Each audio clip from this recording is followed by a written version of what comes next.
മഹേശൻ. സ്വർഗീയ സൈന്യങ്ങൾ വാഴ്ത്തി സ്തുതിക്കുന്ന സ്വർലോകനാഥനാം മശിഹാ. പരിശുദ്ധൻ മഹോന്നത ദേവൻ, പരമെങ്ങും വിളങ്ങും മഹേശൻ.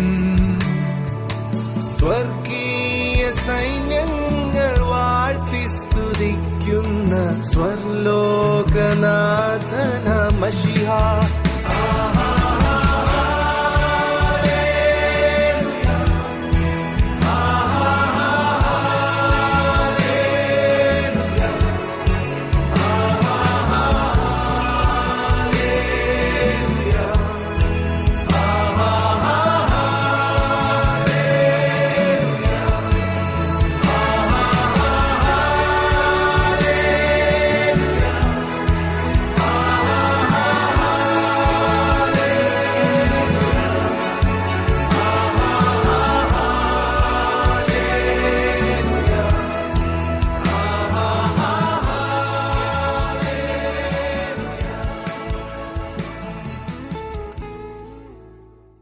ഡോക്ടർ വർഗീസ് ജോണിനെ പ്രത്യേകമായി സ്വാഗതം ചെയ്യുന്നു. ഗിദിയോന്റെ ജീവിതത്തിൽ നിന്നും അനുഗ്രഹീതമായ ആലോചനകൾ നമ്മൾ കേട്ടുകൊണ്ടിരിക്കുകയായിരുന്നു. അത് വളരെ അനുഗ്രഹീതമായിരുന്നു, സന്തോഷകരമായിരുന്നു എന്ന് പറയാനായിട്ട് സന്തോഷമുണ്ട്. തുടർന്നും ദൈവത്തിന്റെ ആലോചന ഉൾപ്പെട്ട ദേവദാസിൽ കൂടെ കേൾക്കുവാനായിട്ട് നമുക്ക് ആരംഭിക്കാം. കർത്താവ് നമ്മെ സഹായിക്കട്ടെ. വചന ശുശ്രൂഷയ്ക്കായിട്ട് ദേവദാസൻ വർഗീസ് ജോണിനെ ക്ഷണിക്കുന്നു. ദൈവനാമം വാഴ്ത്തപ്പെടുമാറാകട്ടെ. ഇന്ന് രാത്രിയിൽ ഈ സൂം പ്ലാറ്റ്ഫോമിൽ കൂടെ നമുക്ക് ഇപ്രകാരം വചന പഠനത്തിനായി കൂടി വരുവാൻ നമ്മെ സഹായിച്ച സർവകൃപാലുവായ ദൈവത്തിന് എല്ലാ മഹത്വവും പുകഴ്ചയും സ്തോത്രവും ഞാൻ അർപ്പിക്കുന്നു. മാത്രമല്ല, ഇന്ന് രാത്രിയിൽ ഈ മീറ്റിംഗിൽ സംബന്ധിക്കുന്ന എല്ലാ പ്രിയപ്പെട്ടവർക്കും കർത്താവായ യേശുക്രിസ്തുവിന്റെ ധന്യനാമത്തിൽ സ്നേഹവന്ദനങ്ങളും അറിയിക്കുന്നു. ഞാൻ സാധാരണ പറയാറുണ്ട്, ആര് പ്രസംഗിക്കുന്നു, എന്ത് പ്രസംഗിക്കുന്നു എന്നതിനേക്കാൾ പ്രധാനം നാം ദൈവവചനം എങ്ങനെ കേൾക്കുന്നു, അതിനോട് എങ്ങനെ പ്രതികരിക്കുന്നു എന്നതാണ്. ഒരു ഉദാഹരണം പറഞ്ഞാൽ ഇങ്ങനെ സങ്കല്പിക്കുക, പുറത്ത് ശക്തമായി മഴ പെയ്യുന്നു.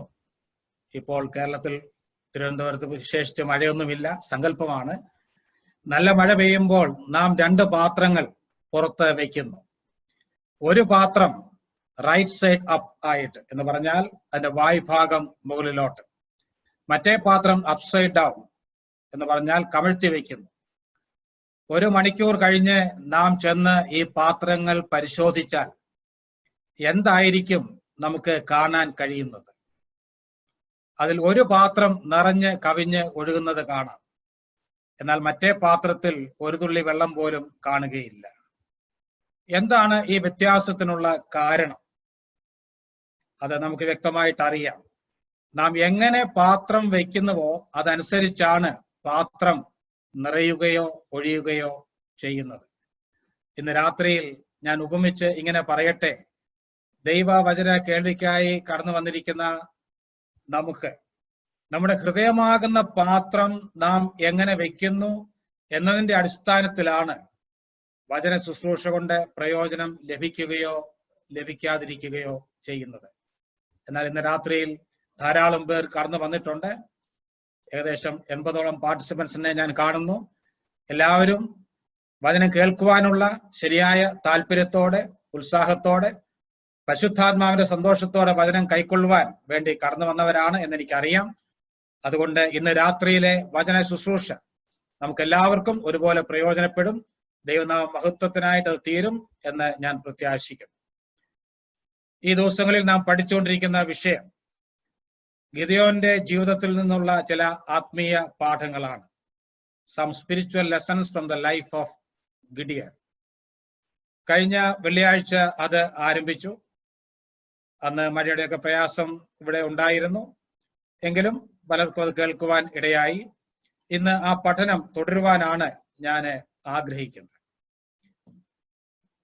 വേദപുസ്തകത്തിന്റെ ചരിത്രം നാം പരിശോധിച്ചാൽ നമ്മുടെ ദൈവം തന്റെ കരങ്ങളിൽ എടുത്ത് ഉപയോഗിച്ചിട്ടുള്ള അനേകം മനുഷ്യരെ കുറിച്ച് നാം വായിക്കുന്നു. നമ്മുടെ ദൈവം അങ്ങനെ മനുഷ്യരെ തന്റെ ഉദ്ദേശത്തിനു വേണ്ടി ഉപയോഗിക്കുന്നതിൽ വളരെ സമർത്ഥനാണ്.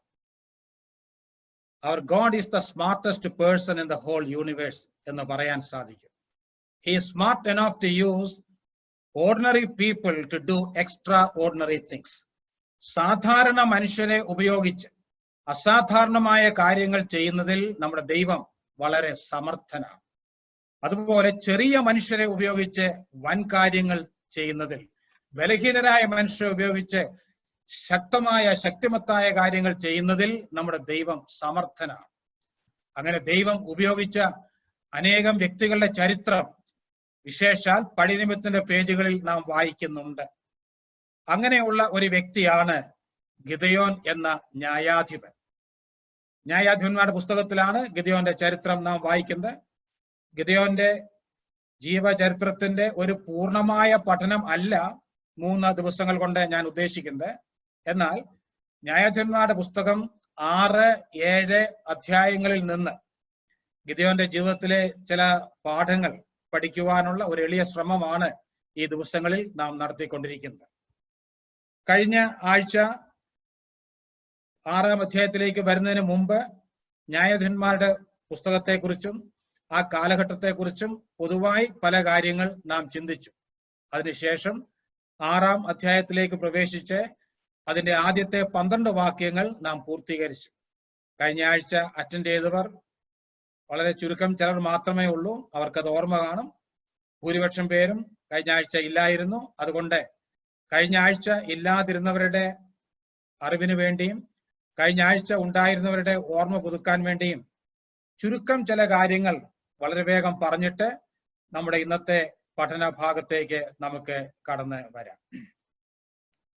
ന്യായാധിപന്മാരുടെ പുസ്തകം എന്ന് പറയുന്നത് ഇസ്രായേലിന്റെ ചരിത്രത്തിലെ ഒരു പരാജയത്തിന്റെ കാലഘട്ടത്തിന്റെ ചരിത്രം വിവരിക്കുന്ന പുസ്തകമാണ്. യോശുവയുടെ പുസ്തകം we often say it is a book of victory. On the other hand, the book of Judges is a book of failure and anarchy. അത് പരാജയത്തിന്റെയും അരാജകത്വത്തിന്റെയും പുസ്തകമാണ്. ന്യായാധിപന്മാരുടെ പുസ്തകം ഒടുവിലത്തെ വാക്യം 21-ാം അധ്യായം 25-ാം വാക്യത്തിൽ നാം ഇങ്ങനെ വായിക്കുന്നു: അക്കാലത്ത് ഇസ്രയേലിൽ രാജാവില്ലായിരുന്നു, ഓരോരുത്തൻ തനിക്ക് ബോധിച്ചതുപോലെ നടന്നു അഥവാ ജീവിച്ചു. അങ്ങനെ ഓരോരുത്തൻ തനിക്ക് ബോധിച്ചതുപോലെ നടന്ന ജീവിച്ച ഒരു കാലഘട്ടത്തിന്റെ ചരിത്രമാണ് ന്യായാധിപന്മാരുടെ പുസ്തകത്തിൽ നാം കാണുന്നത് എന്ന് നമുക്ക് അറിയാം. ന്യായാധിപന്മാരുടെ പുസ്തകത്തിലെ ഇസ്രായേലിന്റെ ചരിത്രത്തെ വിശേഷിപ്പിക്കാൻ വേണ്ടി 4 വാക്കുകൾ വേദപണ്ഡിതന്മാർ ഉപയോഗിക്കാറുണ്ട്. കഴിഞ്ഞ ആഴ്ച ഞാൻ പറഞ്ഞതാണ്. 4 വാക്കുകളിൽ ഈ ചരിത്രത്തെ ചുരുക്കി പറയാൻ സാധിക്കും. ഒന്നാമത്തേത് റിബല്യൻ, മത്സരം.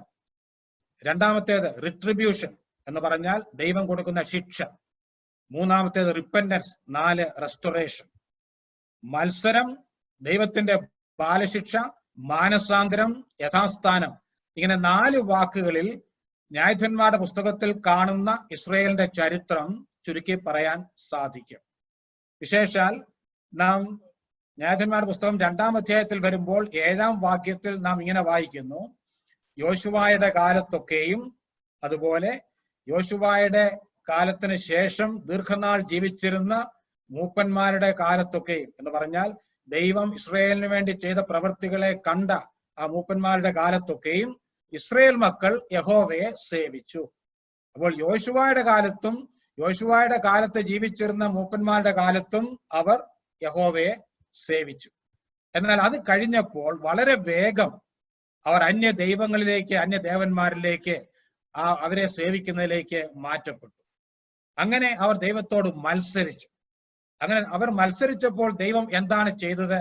ദൈവം നീതിയുള്ള ന്യായാധിപതി ആയതുകൊണ്ടും നമ്മെ സ്നേഹിക്കുന്ന നല്ല പിതാവായതുകൊണ്ടും ദൈവത്തിന്റെ ജനം പാപം ചെയ്യുമ്പോൾ, ദൈവ വഴികളിൽ നിന്ന് അകന്ന് ജീവിക്കുമ്പോൾ അവർക്ക് ബാലശിക്ഷ കൊടുത്ത് അവരെ മടക്കിക്കൊണ്ട് വരേണ്ടത് ദൈവത്തിന്റെ റൈറ്റ് ആൻഡ് റെസ്പോൺസിബിലിറ്റി ആണ്, തന്റെ അവകാശമാണ്, ഉത്തരവാദിത്വമാണ്. അതുകൊണ്ട് ഇസ്രായേൽ മക്കൾ രാഷ്ട്രമായിട്ട് എപ്പോഴൊക്കെ പാപം ചെയ്യുമോ അപ്പോഴൊക്കെ ദൈവം അന്യജാതിക്കാർ അവരെ ഭരിക്കുവാൻ അല്ലെങ്കിൽ അവരെ അടിമകളാക്കുവാൻ അനുവദിക്കും.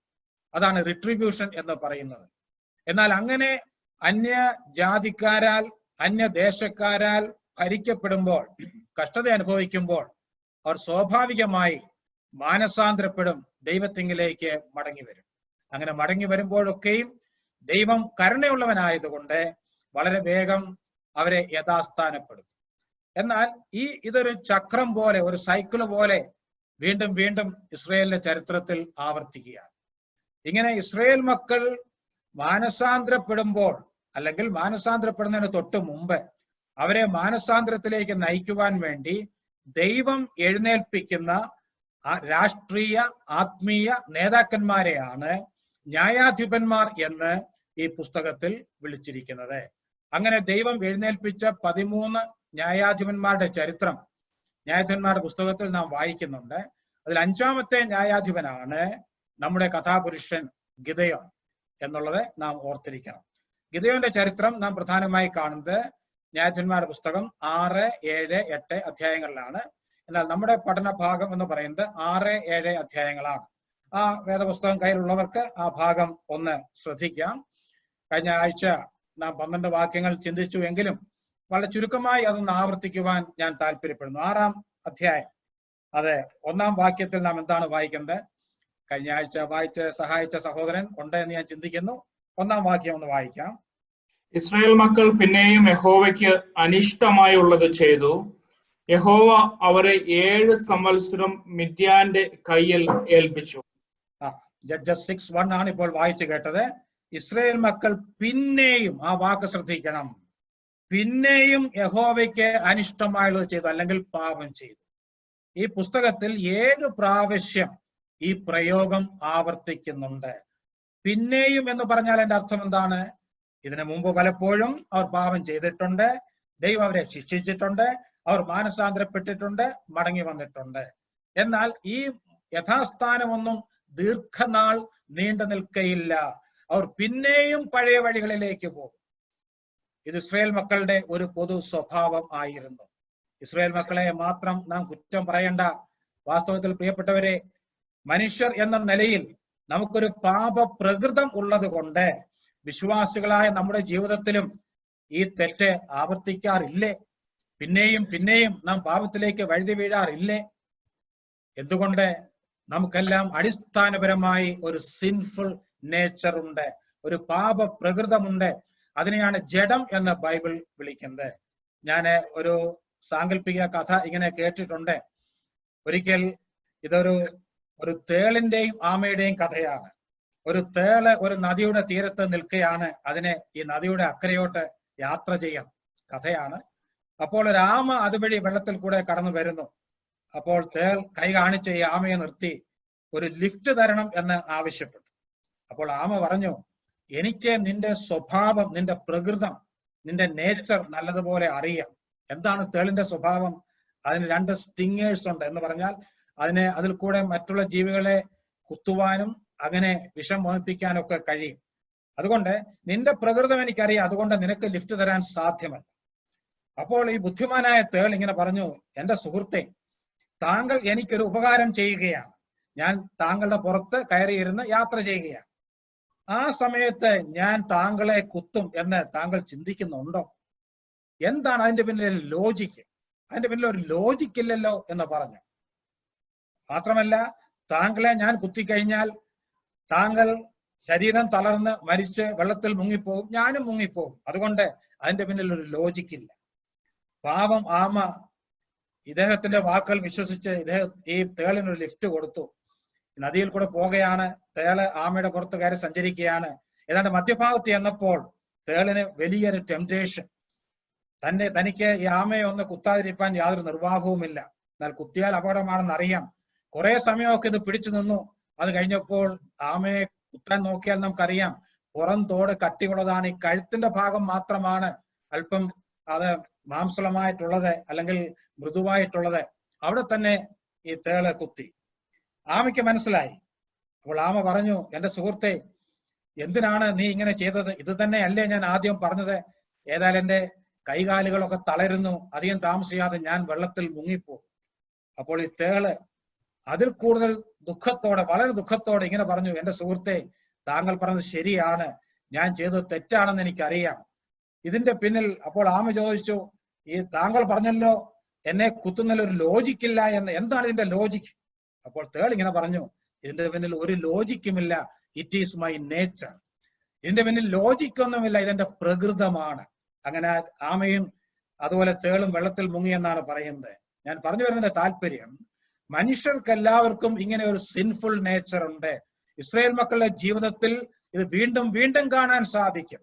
അവർ പലപ്പോഴും ദൈവം ശിക്ഷ കൊടുക്കുമ്പോൾ അനുദപിച്ച് മാനസാന്തരപ്പെട്ട് ദൈവത്തിങ്കിലേക്ക് മടങ്ങി വരും. എങ്കിലും അധികം താമസിക്കാതെ അവരുടെ തനി നിറം, അവരുടെ പ്രകൃതം അവർ കാണിക്കാറുണ്ട്. അവർ പിന്നെയും യഹോവയ്ക്ക് അനിഷ്ടമായത് ചെയ്തു എന്നാണ് നാം വായിക്കുന്നത്. എന്താണ് അനന്തരഫലം? ദൈവം അവരെ 7 സംവത്സരം മിദ്യാന്റെ കയ്യിൽ ഏൽപ്പിച്ചു. ഞാൻ കൂടുതൽ വിശദീകരിക്കുന്നില്ല. 2-ാം വാക്യത്തിൽ നാം വായിക്കുന്നു, അങ്ങനെ മിദ്യാൻ ഇസ്രായേലിന്റെ മേൽ ആധിക്യം പ്രാപിച്ചു. ഈ 2 വാക്യങ്ങൾ തമ്മിൽ വലിയ ബന്ധമുണ്ട്. ദൈവം ഏൽപ്പിച്ചു, അതുകൊണ്ട് എന്ത് സംഭവിച്ചു? മിദ്യാൻ ഇസ്രായേലിന്റെ മേൽ ആധിക്യം പ്രാപിച്ചു.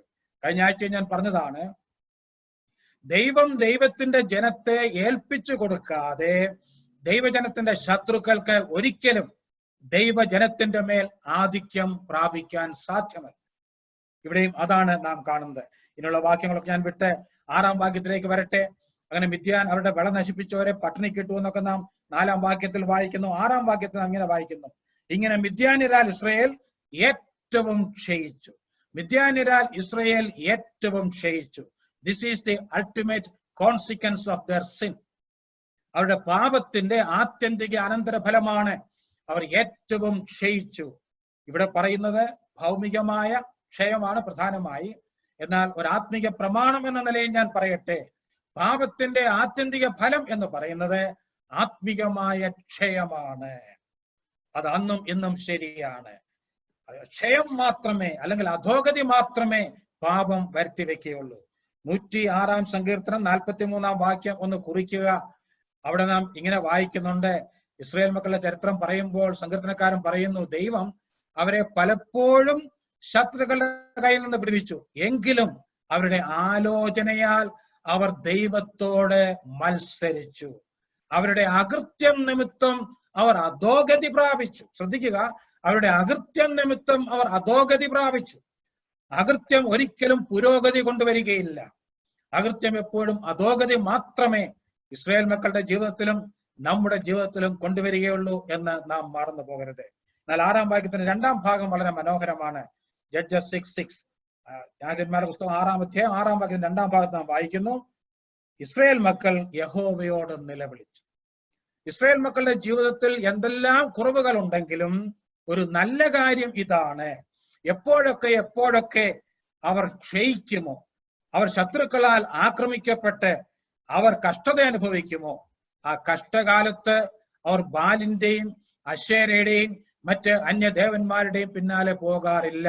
പിന്നെയോ ആ സമയത്ത് അവർ സാക്ഷാൽ ദൈവമായ യഹോവയെങ്കിലേക്ക് മടങ്ങി വരും. ദൈവത്തിന് സ്തോത്രം.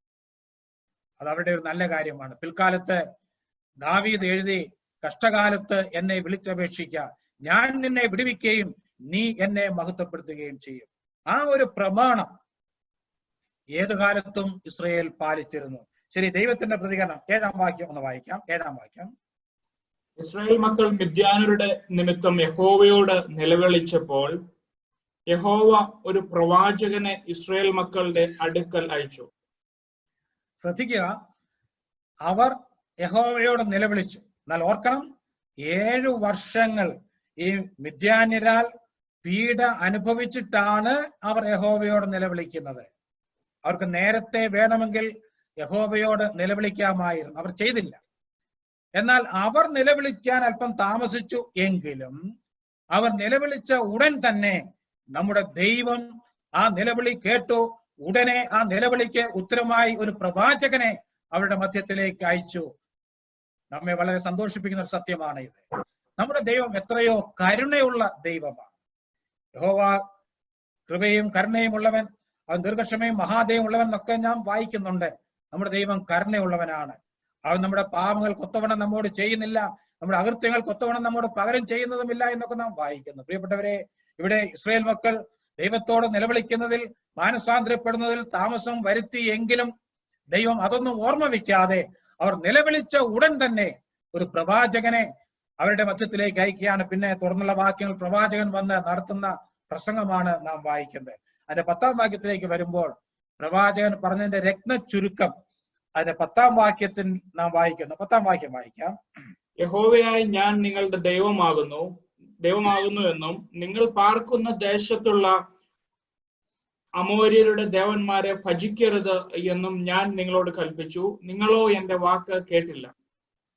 ശ്രദ്ധിക്കുക, ഇവിടെ പ്രവാചകൻ തന്റെ പ്രഭാഷണത്തിൽ കൂടെ ഒരു നല്ല രോഗനിർണയം, ഡയഗ്നോസിസ് നടത്തിയിരിക്കുകയാണ്.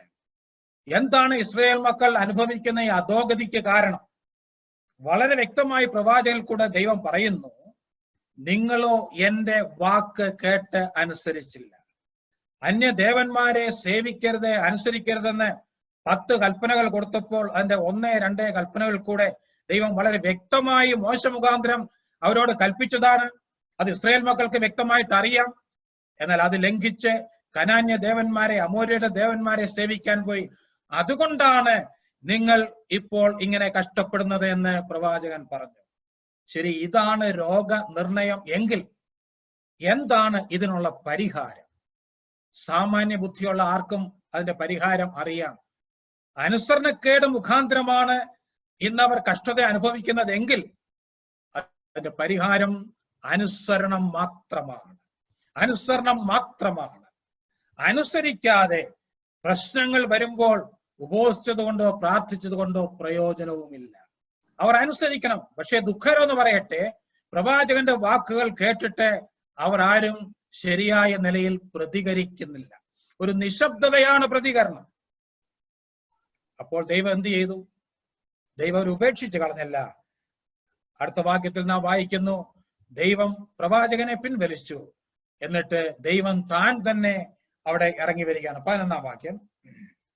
അനന്തരം യഹോവയുടെ ഒരു ദൂതൻ വന്ന് ഒഫ്രയിൽ അബിയേസ്യനായ യോവാഷിന്റെ കരുവേലകത്തിന് കീഴെയിരുന്നു. അവന്റെ മകനായ, ഇവിടെ ആദ്യ ഭാഗത്ത് നാം വായിക്കുന്നത് യഹോവയുടെ ഒരു ദൂതൻ എന്നാണ്. കഴിഞ്ഞ ആഴ്ച ഞാൻ പറഞ്ഞു, ഇംഗ്ലീഷിൽ നോക്കിയാൽ the angel of the Lord അങ്ങനെയാണ് കൊടുത്തിരിക്കുന്നത്. ഏഞ്ചൽ എന്ന് പറയുന്ന എ ക്യാപിറ്റൽ ലെറ്റേഴ്സിലാണ്. The angel of the law.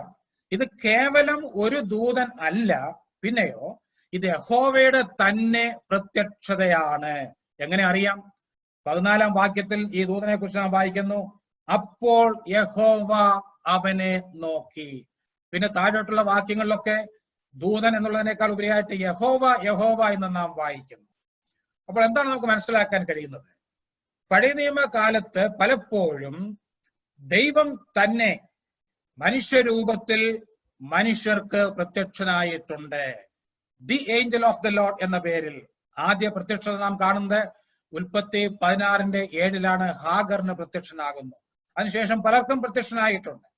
എന്നാൽ ഈ പ്രത്യക്ഷതകളൊക്കെ ആരുടെ പ്രത്യക്ഷതയാണ്? അത് പിതാവായ ദൈവത്തിന്റെ പ്രത്യക്ഷതയല്ല, പിന്നെയോ പുത്രന്റെ പ്രത്യക്ഷതയാണ്. എങ്ങനെ അറിയാം എന്ന് ചോദിച്ചാൽ, കർത്താവായ യേശുക്രിസ്തു മനുഷ്യനായി ഭൂമിയിൽ അവതരിച്ചതിന് ശേഷം യോഹന്നാൻ 1:18 കർത്താവ് ഇങ്ങനെ പറഞ്ഞു, ദൈവത്തെ ആരും ഒരു നാളും കണ്ടിട്ടില്ല, പിന്നെ പിതാവിന്റെ മടിയിലിരിക്കുന്ന ഏകജാതനായ പുത്രൻ അവനെ വെളിപ്പെടുത്തിയിരിക്കുന്നു. ദൈവത്തെ ആരും ഒരു നാളും കണ്ടിട്ടില്ല, മോശ പോലും കണ്ടില്ല. പിന്നെ ആരൊക്കെ കഴിഞ്ഞ കാലങ്ങളിൽ ദൈവത്തെ കണ്ടിട്ടുണ്ടോ അവരൊക്കെ കണ്ടത് ആരെയാണ്? പിതാവിനെയല്ല, പുത്രനെയാണ്. അതുകൊണ്ട് ഇങ്ങനെ പറയാറുണ്ട്, ഈ ദൈവ പ്രത്യക്ഷതയ്ക്കുള്ള ആ ടെക്നിക്കൽ ടേം എന്ന് പറയുന്നത് തിയോഫനി എന്നാണ്, ഗ്രീക്ക് നാമം. ക്രിസ്തുവിന്റെ പ്രത്യക്ഷതയ്ക്ക് പറയുന്നത് ക്രിസ്റ്റോഫനി. So we often say all the theophanies in the Old Testament are Christophanies. പഴയ നിയമത്തിലെ എല്ലാ ദൈവ പ്രത്യക്ഷതകളും ക്രിസ്തുവിന്റെ പ്രത്യക്ഷതകളാണ്. കാരണം ക്രിസ്തു മനുഷ്യാവതാരം എടുത്തതിന് ശേഷം ഒരിക്കൽ പോലും the angel of the Lord ഈ ഭൂമിയിൽ അവതരിച്ചിട്ടില്ല. അങ്ങനെ ദൈവം താൻ തന്നെ ഇപ്പോൾ ഇറങ്ങി വരികയാണ്.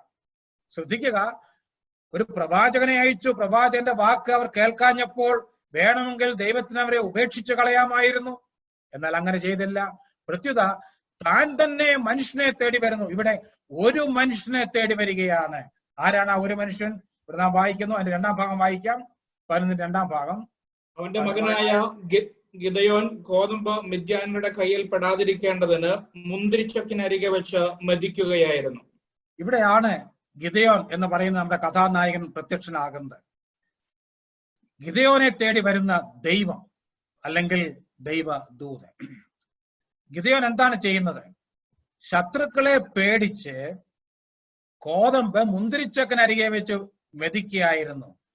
കോതമ്പ് മെതിക്കുവാൻ പരസ്യമായ മെതിക്കളങ്ങൾ ഉണ്ട്. എന്നാൽ അവിടെ വെച്ച് മെതിച്ചാൽ ഒരു പക്ഷേ ശത്രുക്കൾ അത് അറിഞ്ഞ് വരികയും അത് അപഹരിക്കുകയും ചെയ്യാൻ സാധ്യതയുണ്ട്. അതുകൊണ്ട് ഒരു വശത്ത് ശത്രുക്കളെ പേടിച്ചും മറുവശത്ത് അല്പം ബുദ്ധിയായും അല്പം തന്ത്രപരമായും ഇവിടെ ഗിദെയോൻ മുന്തിരിച്ചക്കിനരികെ വെച്ച് കോതമ്പ് മെതിക്കുകയായിരുന്നു. ആരും ഇത് കാണുന്നില്ല, ആരും ഇത് കാണരുതേ എന്ന പ്രാർത്ഥനയോടെ അതീവ രഹസ്യമായിട്ടാണ് താൻ ഈ കാര്യം ചെയ്യുന്നത്. എന്നാൽ പെട്ടെന്ന് അവിടെ ദൈവത്തിന്റെ ദൂതൻ പ്രത്യക്ഷനായി. 12-ാം വാക്യത്തിൽ നാം എന്താണ് വായിക്കുന്നത്? 6:12. യഹോവയുടെ ദൂതൻ അവന് പ്രത്യക്ഷനായി, അല്ലയോ പരാക്രമശാലിയെ, യഹോവ നിന്നോട് കൂടെ ഉണ്ട് എന്ന് അവനോട് പറഞ്ഞു. ശ്രദ്ധിക്കുക, ദൈവം സാധാരണ മനുഷ്യർക്ക് പ്രത്യക്ഷരാകുമ്പോൾ അവരുടെ പേർ ചൊല്ലിയാണ് അവരെ വിളിക്കുന്നത്. ശമൂവേലെ ശമൂവേലെ എന്ന് വിളിച്ചതായിട്ട് നാം ശമൂവേലിന്റെ പുസ്തകത്തിൽ വായിക്കുന്നു. പുതിയ നിയമത്തിൽ ശൗലേ ശൗലേ. എന്നാൽ അതിൽ നിന്ന് തികച്ചും വ്യത്യസ്തമായി ഗിദെയോനെ ഗിദെയോനെ എന്ന് വിളിക്കേണ്ടതിന് പകരം പരാക്രമശാലിയെ, മൈറ്റി വാരിയർ എന്നാണ് ഗിദെയോനെ വിളിക്കുന്നത്. എന്തുകൊണ്ടായിരിക്കാം ഗിദെയോനെ ഇങ്ങനെ വിളിച്ചത്? ഒരുപക്ഷെ ഗിദെയോൻ എന്ന വ്യക്തിക്ക് ഒട്ടും യോജിക്കാത്ത പേരാണ് പരാക്രമശാലി എന്നത്. അവൻ ഭീരുവാണ്, ഒരു കർഷകനുമാണ്. അവൻ പരാക്രമശാലിയല്ല, യോദ്ധാവല്ല. എന്തിനായിരിക്കാം ഇങ്ങനെ വിളിച്ചത്? കഴിഞ്ഞ ആഴ്ച ഞാൻ പറഞ്ഞു, നാം പലപ്പോഴും മറ്റുള്ളവരെ വിലയിരുത്തുന്നത് അവരുടെ കഴിഞ്ഞകാല ജീവിതത്തിന്റെ അടിസ്ഥാനത്തിലാണ്, based on there past life. എന്നാൽ നാം നമ്മെ തന്നെ വിലയിരുത്തുന്നത് ബേസ്ഡ് ഓൺ അവർ പ്രസന്റ്, നാം ഇന്ന് അനുഭവിക്കുന്ന ചെയ്യുന്ന കാര്യങ്ങളുടെ വെളിച്ചത്തിൽ. എന്നാൽ ദൈവം ഒരു വ്യക്തിയെ വിലയിരുത്തുന്നത് എങ്ങനെയാണെന്ന് അറിയാമോ? It is not at all based on his past or his present, but based on the future possibilities. ഒരു വ്യക്തിയെ ദൈവം തന്റെ കരങ്ങളിൽ എടുക്കുമ്പോൾ ആ വ്യക്തിയിൽ കൂടെ സാധിക്കാവുന്ന ഭാവികാല സാധ്യതകളുടെ അടിസ്ഥാനത്തിലാണ് ദൈവം വിലയിരുത്തുന്നത്. അതുകൊണ്ടാണ് ഇവിടെ ഇത് ഗിദെയോനെ പരാക്രമശാലി എന്ന് വിളിക്കുന്നത്. ജഡ്ജസ് 6:12 ആണ് ഞാനിപ്പോൾ വായിച്ച് കേൾപ്പിച്ചത്. പരാക്രമശാലി ഗിദെയോൻ ഒട്ടും അനുയോജ്യമല്ലാത്ത പേരാണ്. എന്നാൽ നമ്മുടെ ദൈവം എപ്പോഴും അങ്ങനെയാണ് ചെയ്യുന്നത്. ഞാൻ ഇങ്ങനെ ഒരു ചരിത്ര സംഭവം കേട്ടിട്ടുണ്ട്. ലിയനാർഡോ ഡാവിൻസി എന്ന് പറയുന്ന ശില്പി, അദ്ദേഹം മാർബിൾ കൊണ്ട് വലിയ ശില്പങ്ങൾ ഉണ്ടാക്കുന്ന 15-ാം നൂറ്റാണ്ടിൽ ഇറ്റലിയിൽ ജീവിച്ചിരുന്ന വ്യക്തിയാണ്. അദ്ദേഹം ഒരു ദിവസം സന്ധ്യാസമയത്ത് ഏതോ ഒരു സ്ഥലത്ത് മാർബിൾ കൊണ്ട് പണികൾ കഴിഞ്ഞ്, ഒരു വീടിന്റെ പണി കഴിഞ്ഞിട്ട് ആ മാർബിൾ അവശിഷ്ടങ്ങൾ കൂട്ടിയിട്ടിരിക്കുന്ന ഒരു മാർബിൾ അവശിഷ്ടങ്ങളുടെ കൂനയിൽ അവിടെ വന്ന് എന്തോ തിരയുന്നു. മാർബിളുകൾ ഓരോന്നായിട്ട് എടുത്ത് താൻ അത് എന്തോ തിരയുകയാണ്. ഇത് കണ്ട ഒരു വഴിപോക്കൻ ഈ ലിയനാർഡോയുടെ അടുത്ത് വന്ന് തന്നെ പരിചയമുണ്ട് ചോദിച്ചു, അല്ലയോ താങ്കൾ എന്താണ് അവിടെ, ഡാവിൻസി എന്താണ് താങ്കൾ തിരയുന്നത്? അപ്പോൾ അദ്ദേഹം പറഞ്ഞു, I am searching for an angel, ഞാനൊരു ദൈവദൂതനെ തിരയുകയാണ്. അപ്പോൾ അദ്ദേഹം ചോദിച്ചു, ഈ വേസ്റ്റ് ഹീപ്പിൽ എവിടെയാണ് ഒരു ദൈവദൂതൻ? അപ്പോൾ അദ്ദേഹം പറഞ്ഞു, ഒരു ദൈവദൂതനെ ഉണ്ടാക്കാൻ വേണ്ടി ഒരു മാർബിൾ കഷണം ഞാൻ തിരയുകയാണ്. പ്രിയപ്പെട്ടവരെ, നമ്മുടെ ദൈവവും ഇതുപോലെയാണ്. ഒരുപക്ഷെ ലോകത്തിന്റെ ദൃഷ്ടിയിൽ ഹോപ്പ്ലെസ്, യൂസ്ലെസ് എന്ന് പറയുന്ന പല വ്യക്തികളെയും ദൈവം തന്റെ കരങ്ങളിൽ എടുത്ത് ദൈവദൂതന്മാരല്ല, ദൈവപുത്രന് തുല്യരാക്കി തീർക്കുവാനുള്ള ആ ഒരു പണി അവരിൽ നടത്തിക്കൊണ്ടിരിക്കുകയാണ്. ദൈവത്തിന് സ്തോത്രം. ദരിദ്രനെ കുപ്പയിൽ നിന്ന് ഉയർത്തി പ്രഭുക്കന്മാരോടുകൂടി ഇരുത്തുന്ന ദൈവമാണ് നമ്മുടെ ദൈവം. ഇവിടെ ദൈവം അതാണ് ചെയ്യുന്നത്. മലയാളത്തിൽ ഒരു പാട്ടുണ്ട്, KV സൈമൺ സാറിന്റെ പ്രസിദ്ധമായ ഒരു പാട്ട്, അല്പമാം ഉപകരണം കൊണ്ട് നൽപ്പെഴുന്ന മഹത്തായ വേലകൾ ചെയ്യും ശില്പികൾക്കുടയവനെ. അല്പമായ ഉപകരണം കൊണ്ട് മഹത്തായ നല്ല വേലകൾ ചെയ്യാൻ കഴിവുള്ളവനാണ് നമ്മുടെ ദൈവം. ഇവിടെ ദൈവം അതുകൊണ്ടാണ് ആ ഭാവികാല സാധ്യതയുടെ അടിസ്ഥാനത്തിലാണ് ഗിദെയോനെ പരാക്രമശാലി എന്ന് വിളിക്കുന്നത്. ഇങ്ങനെ സാധാരണ പറയാറുണ്ട്, ഈ ലോകത്തിലെ ആളുകൾ അല്ലെങ്കിൽ തൊഴിൽ സ്ഥാപനങ്ങൾ ആളുകളെ വിളിക്കുമ്പോൾ, ജോലിക്ക് നിയമിക്കുമ്പോൾ ക്വാളിഫിക്കേഷൻസ് ഉള്ളവരെയാണ് അതിനായി വിളിക്കുകയും തെരഞ്ഞെടുക്കുകയും ചെയ്യുന്നത്. എന്നാൽ ദൈവം he often calls and qualifies. ദൈവം ക്വാളിഫിക്കേഷൻ ഉള്ളവരെയല്ല വിളിക്കുന്നത്, അവൻ വിളിച്ച് യോഗ്യതയുള്ളവരാക്കി തീർക്കുകയാണ്. അതാണ് നമ്മുടെ ദൈവത്തിന്റെ പ്രത്യേകത. ഇവിടെയും അതാണ് സംഭവിക്കുന്നത്. പരാക്രമശാലിയെ എന്ന് വിളിച്ച് ഈ മനുഷ്യനെ ഭാവിയിൽ ഒരു പരാക്രമശാലിയാക്കി ദൈവം മാറ്റുകയാണ്. പ്രിയപ്പെട്ടവരെ, നമ്മുടെ ജീവിതത്തിലേക്ക് തിരിഞ്ഞു നോക്കിയാൽ ദൈവം നമ്മയും വിളിച്ചു. എങ്ങനെയാണ് വിളിച്ചത്? പരാക്രമശാലികൾ എന്നല്ല, വിശുദ്ധന്മാർ എന്നാണ് നമ്മെ വിളിച്ചിരിക്കുന്നത്. നമ്മെ നീതീകരിച്ച് നീതിമാന്മാരെന്നാണ് വിളിച്ചിരിക്കുന്നത്. അതുകൊണ്ട് വിശുദ്ധന്മാരായി നീതിമാന്മാരായി ഈ ഭൂമിയിൽ ജീവിക്കുവാനുള്ള എല്ലാ പൊട്ടൻഷ്യലും സാധ്യതയും നമുക്കുണ്ട് എന്ന് മറന്നു പോകരുത്. വെറുതെ അല്ല പൗലോസ് എഴുതി എഫേസ്യർ 4:1 നിങ്ങളെ വിളിച്ചിരിക്കുന്ന വിളിക്ക് യോഗ്യമാം വണ്ണം നടപ്പി. ഞാൻ വളരെ വേഗം മുന്നോട്ട് പോകട്ടെ. ഇത്രയും കാര്യങ്ങൾ നാം കഴിഞ്ഞ ആഴ്ച ചിന്തിച്ചതാണ്. പെട്ടെന്ന് 13-ാം വാക്യത്തിലേക്ക് പോകാം. എന്താണ് ഗിദെയോന്റെ പ്രതികരണം? 6:13 ജഡ്ജസ്. അവനോട്, അയ്യോ യജമാനനെ, യഹോവ നമ്മോട് കൂടെ ഉണ്ടെങ്കിൽ നമുക്കിതൊക്കെ ഭവിക്കുന്നത് എന്ത്? യഹോവ നമ്മെ മിസ്രൈമിൽ നിന്ന് കൊണ്ടുവന്ന് എന്ന് നമ്മുടെ പിതാക്കന്മാർ നമ്മോട് അറിയിച്ചിട്ടുള്ള അവന്റെ അത്ഭുതങ്ങളൊക്കെയും എവിടെ? ഇപ്പോൾ യഹോവ നമ്മെ ഉപേക്ഷിച്ച് മിദ്യാന്യരുടെ കയ്യിൽ ഏൽപ്പിച്ചിരിക്കുന്നുവല്ലോ എന്ന് പറഞ്ഞു. മതി. ഇവിടെ ഗിദെയോന്റെ പ്രതികരണം ശ്രദ്ധിക്കുക. It was A response of unbelief and doubt. അത് അവിശ്വാസത്തിന്റെയും സംശയത്തിന്റെയും പ്രതികരണമാണ്. മാത്രമല്ല, ഈ പ്രതികരണത്തിൽ കൂടെ 2 ചോദ്യങ്ങൾ ദൈവത്തോട് ചോദിക്കുകയും ഒരു അക്യൂസേഷൻ, ഒരു ആരോപണം ഉന്നയിക്കുകയുമാണ് ചെയ്യുന്നത്. എന്നാൽ ഞാൻ ആ വാക്യം വിശദീകരിക്കാം. എന്നാൽ ഇതിന്റെ പ്രതികരണം, ദൈവത്തിന്റെ പ്രതികരണം നാം ശ്രദ്ധിക്കുമ്പോൾ ഗിദെയോന്റെ ഈ ചോദ്യങ്ങൾക്കും ആരോപണങ്ങൾക്കും ഒന്നും ദൈവം മറുപടി പറയുന്നതായി നാം കാണുന്നില്ല. എന്തുകൊണ്ട്? ഇതിനൊന്നും മറുപടി പറയേണ്ട ആവശ്യമില്ല. അല്പം ചിന്തിച്ചാൽ ഗിദെയോന്റെ ഈ ചോദ്യങ്ങൾക്കൊക്കെ ഉത്തരം ഗിദെയോന് തന്നെ മനസ്സിലാകും. അതുകൊണ്ട് അപ്രധാനമായ ചില കാര്യങ്ങൾ അവഗണിച്ചിട്ട് പ്രധാനപ്പെട്ട കാര്യത്തിലാണ് ദൈവം കടന്നു വരുന്നത്. എങ്കിലും ഗിദെയോൻ ചോദിച്ച ചോദ്യങ്ങളുടെ ഉത്തരം ഒന്ന് അറിയേണ്ടത് ആവശ്യമല്ലേ? എന്താണ് ഗിദെയോൻ ചോദിക്കുന്നത്? 13-ാം വാക്യത്തിൽ അയ്യോ യജമാനെ, ശ്രദ്ധിക്കുക, അയ്യോ യജമാനനെ, ഓ മൈ ലോർഡ്. ഈ അധ്യായത്തിൽ 3 പ്രാവശ്യം ഗിദെയോൻ അയ്യോ എന്ന് നിലവിളിക്കുന്നുണ്ട്. 3 പ്രാവശ്യം. അതിൽ ആദ്യത്തെ അയ്യോ ആണ് ഇവിടെ നാം കാണുന്നത്. എന്താണ് പറയുന്നത്? യഹോവ നമ്മോട് കൂടെ ഉണ്ടെങ്കിൽ. എന്താണ് ദൈവം പറഞ്ഞത്? ഗിദെയോനെ, ദൈവം നിന്നോട് കൂടെ ഉണ്ട്. ആ വാക്യത്തെ, ആ വാചകത്തെ, ആ വാഗ്ദാനത്തെ ഒന്ന് ട്വിസ്റ്റ് ചെയ്ത് ഗിദെയോൻ പറയുകയാണ്, യഹോവ നമ്മോട് കൂടെ ഉണ്ടെങ്കിൽ എന്തുകൊണ്ടാണ് നമുക്ക് ഇങ്ങനെയൊക്കെ ഭവിക്കുന്നത്? മാത്രമല്ല, മിസ്രൈമിൽ നിന്ന് വിടുവിച്ചുകൊണ്ട് വന്നപ്പോൾ യഹോവ ചെയ്തിട്ടുള്ള അത്ഭുതങ്ങളൊക്കെ എവിടെ? 2 ചോദ്യങ്ങൾ. എന്താണ് അതിന്റെ ഉത്തരം? ഉത്തരം വളരെ ലളിതമാണ്. ഉത്തരം നാം നേരത്തെ വായിച്ചു കഴിഞ്ഞു. 6:10 പ്രവാചകനിൽ കൂടെ വളരെ വ്യക്തമായി ദൈവം നേരത്തെ പറഞ്ഞു കഴിഞ്ഞു, നിങ്ങൾ എന്റെ വാക്ക് കേട്ടനുസരിച്ചില്ല, അതുകൊണ്ടാണ് ഇതൊക്കെ സംഭവിച്ചത്. അത് ഗിദെയോനും അറിയാം. ഗിദെയോനും വാസ്തവത്തിൽ ഈ സമയത്ത് ബാലിനെ സേവിക്കുന്നവനാണ്. ഗിദെയോന്റെ പിതാവിന് ബാലിന്റെ ഒരു ബലിപീഠം ഉണ്ടായിരുന്നുവെന്ന് നാം താഴോട്ട് വായിക്കുന്നുണ്ട്. മാത്രമല്ല, ഒരു അക്യൂസേഷൻ ഇവിടെ ഉന്നയിക്കുകയാണ്. എന്താണ് ആരോപണം? യഹോവ നമ്മെ ഉപേക്ഷിച്ച് കളഞ്ഞു. ഇവിടെ ഒരു പൊതുപ്രമാണം പറയാൻ എനിക്ക് താല്പര്യമുണ്ട്. ഏതു കാലത്തും മനുഷ്യന്റെ അടിസ്ഥാനപരമായ ഒരു പ്രശ്നമാണ് ഈ ദൈവത്തെ കുറ്റം വിധിക്കുക എന്നുള്ളത്, ദൈവത്തെ കുറ്റം പറയുക. ചിലപ്പോൾ ഈ അവിശ്വാസികൾ പോലെ, എന്ന് പറഞ്ഞാൽ ദൈവവിശ്വാസമല്ലാത്ത ആളുകൾ പോലും ജീവിതത്തിൽ പ്രശ്നങ്ങൾ വരുമ്പോൾ അവർ ദൈവത്തെ കുറ്റം പറയാറുണ്ട്. സമയം മുന്നോട്ട് പോകുന്നെങ്കിലും ഒരു ചരിത്ര സംഭവം പെട്ടെന്ന് ഞാനങ്ങ് പറയാം. കേരളത്തിൽ മുമ്പ് ജീവിച്ചിരുന്ന ഒരു നിരീശ്വരവാദിയായ സാഹിത്യകാരൻ ഉണ്ടായിരുന്നു. പൊൻകുന്നം വർക്കി എന്നാണ് അദ്ദേഹത്തിന്റെ പേര്. ഇദ്ദേഹം നിരീശ്വരവാദിയായിരുന്നു. ഒരിക്കൽ തന്റെ ഇളയ മകൻ, ഏതാണ്ട് 12 വയസ്സ് പ്രായമുള്ള ഇളയ മകൻ, തന്റെ പുരയിടത്തിലെ ഒരു കുളത്തിൽ വീണ് മുങ്ങി മരിച്ചു. ആ സമയത്ത് പൊൻകുന്നം വർക്കിയോ മറ്റു കുടുംബാംഗങ്ങളോ ആരും തന്നെ ആ വീട്ടിൽ ഉണ്ടായിരുന്നില്ല. ഈ സംഭവം അറിഞ്ഞതിന് ശേഷം അയൽക്കാരൊക്കെ ആശ്വസിപ്പിക്കാൻ വന്നു. കുറെ കഴിഞ്ഞപ്പോൾ സാഹിത്യ ലോകത്തിലെ തന്റെ നിരീശ്വരവാദികളായ പല സുഹൃത്തുക്കളും ഒരാഴ്ച കഴിഞ്ഞപ്പോൾ ഈ പൊൻകുന്നം വർക്കിയെ കാണാൻ വേണ്ടി വന്നു. അവർ വന്ന് ഈ വിഷയങ്ങളൊക്കെ ചോദിച്ചു. അവർ ചോദിച്ചു, അല്ല സാറേ, ഈ മകൻ ഇങ്ങനെ വെള്ളത്തിൽ വീണപ്പോൾ ഇത് ആരും കണ്ടില്ലേ? അയൽക്കാരും കണ്ടില്ലേ? അദ്ദേഹം പറഞ്ഞു, കണ്ടില്ല.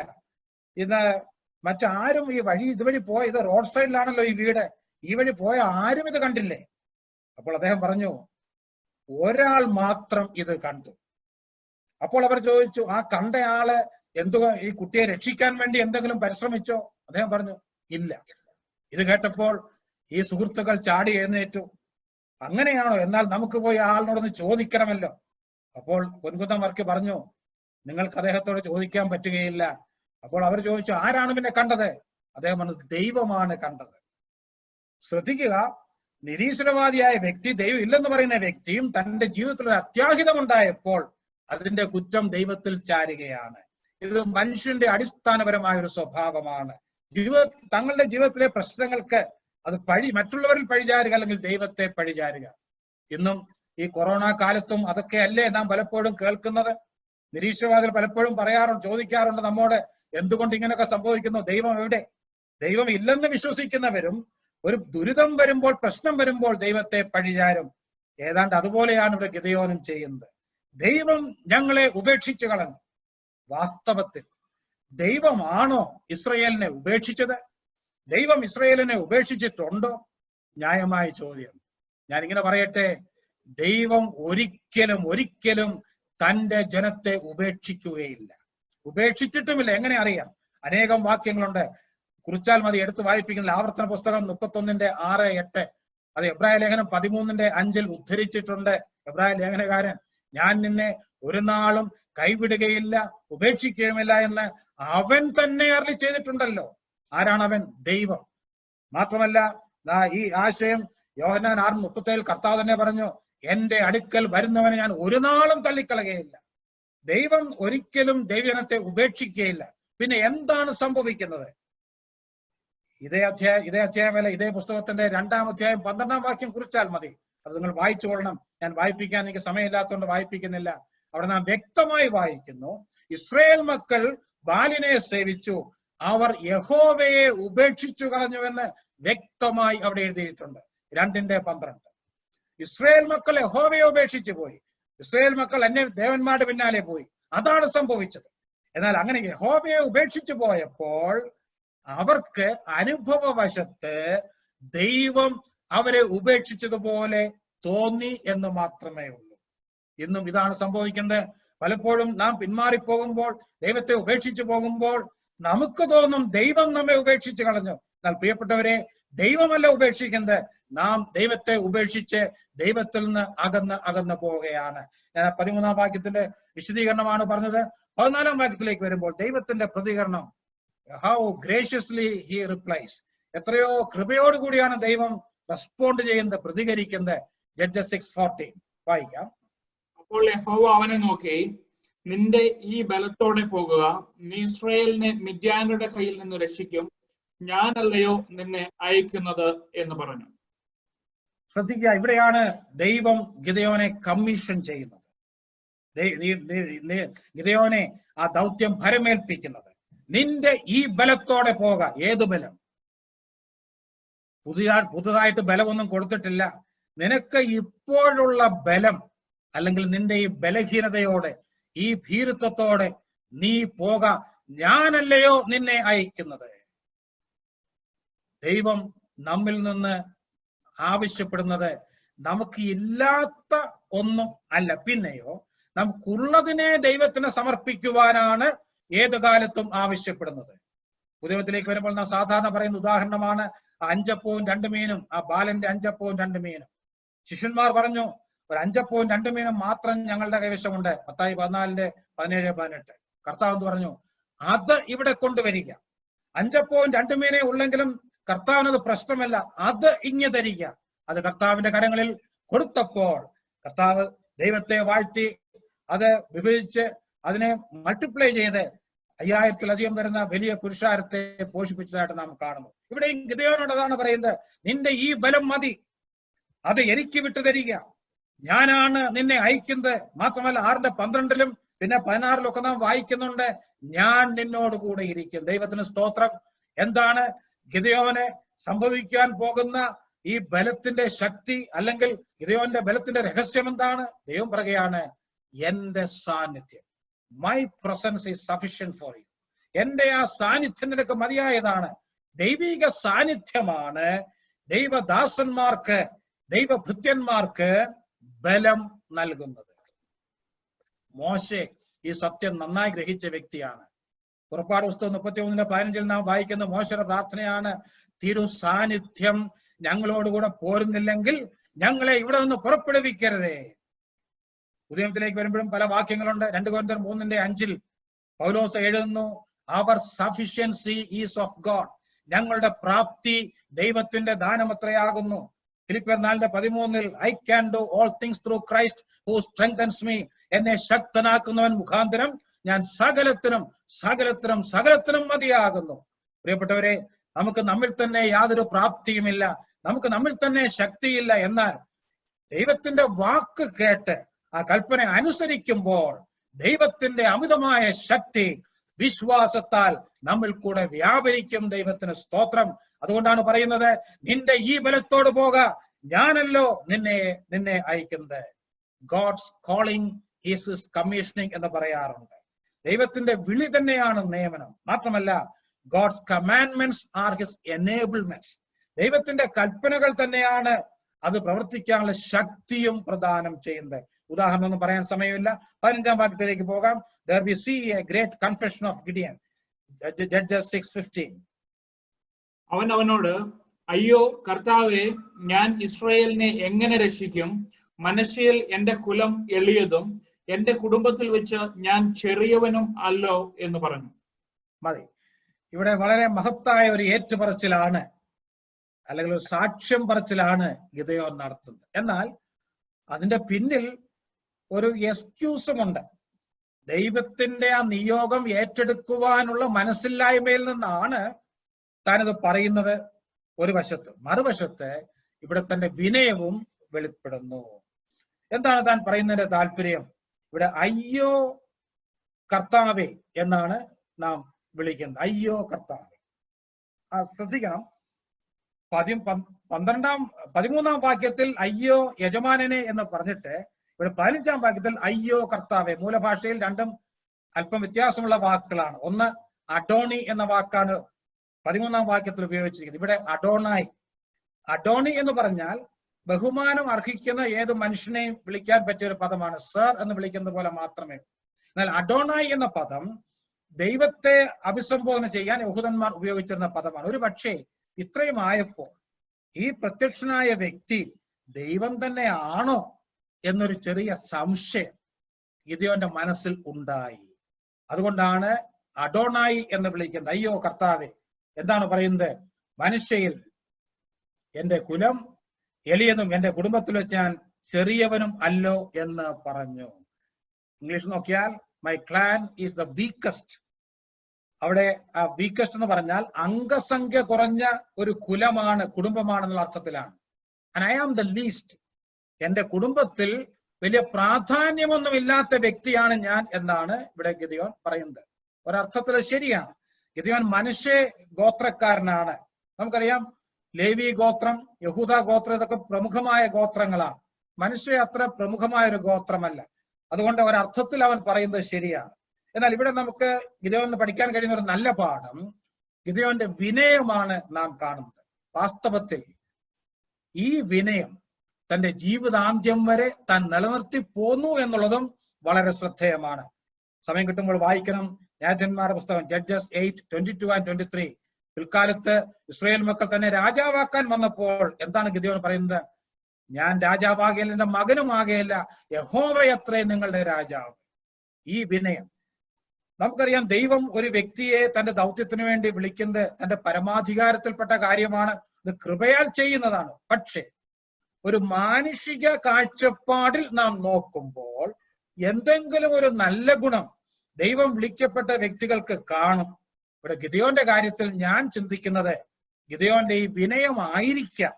ഗിദെയോൻ എന്ന് പറയുന്ന ഈ അഡ്രസ് ഇല്ലാത്ത കർഷകനെ ഒരു ന്യായാധിപനായി തെരഞ്ഞെടുക്കുവാൻ തക്കവണ്ണം ദൈവം തീരുമാനിച്ചതിന്റെ പിന്നിലുള്ള കാരണം.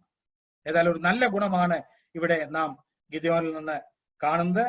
എന്നാൽ ഇവിടെ ഗിദെയോനിൽ നിന്ന് ദൈവം പ്രതീക്ഷിക്കുന്നത് എന്താണ്? അടുത്ത വാക്യം, യഹോവ അവനോട്, ഞാൻ നിന്നോട് കൂടെ ഇരിക്കും, നീ മിദ്യാന്യരെ ഒരു ഒറ്റ മനുഷ്യനെ പോലെ തോൽപ്പിക്കും എന്ന് കൽപ്പിച്ചു. ദൈവം എന്താണ് പറയുന്നത്? ഗിദെയോൻ പറയുന്ന എക്സ്ക്യൂസസും ഒബ്ജക്ഷൻസും ഒന്നും ദൈവം പരിഗണിക്കുന്നില്ല. ദൈവത്തിന് വീണ്ടും വീണ്ടും അവനോട് പറയാനുള്ളത് ഒരൊറ്റ പ്രോമിസ് ആണ്, വാഗ്ദാനമാണ്. എന്താണ്? I will be with you. ഞാൻ നിന്നോട് കൂടെ ഇരിക്കും. പ്രിയപ്പെട്ടവരെ, വേദപുസ്തകം ആദ്യോടന്തം പരിശോധിച്ചാൽ ദൈവം വിളിച്ച് ഉപയോഗിച്ചിട്ടുള്ള, തന്റെ ദൗത്യം പരമേൽപ്പിച്ചിട്ടുള്ള എല്ലാവരും ഏറെക്കുറെ ഗിദെയോനെ പോലെ ആയിരുന്നു.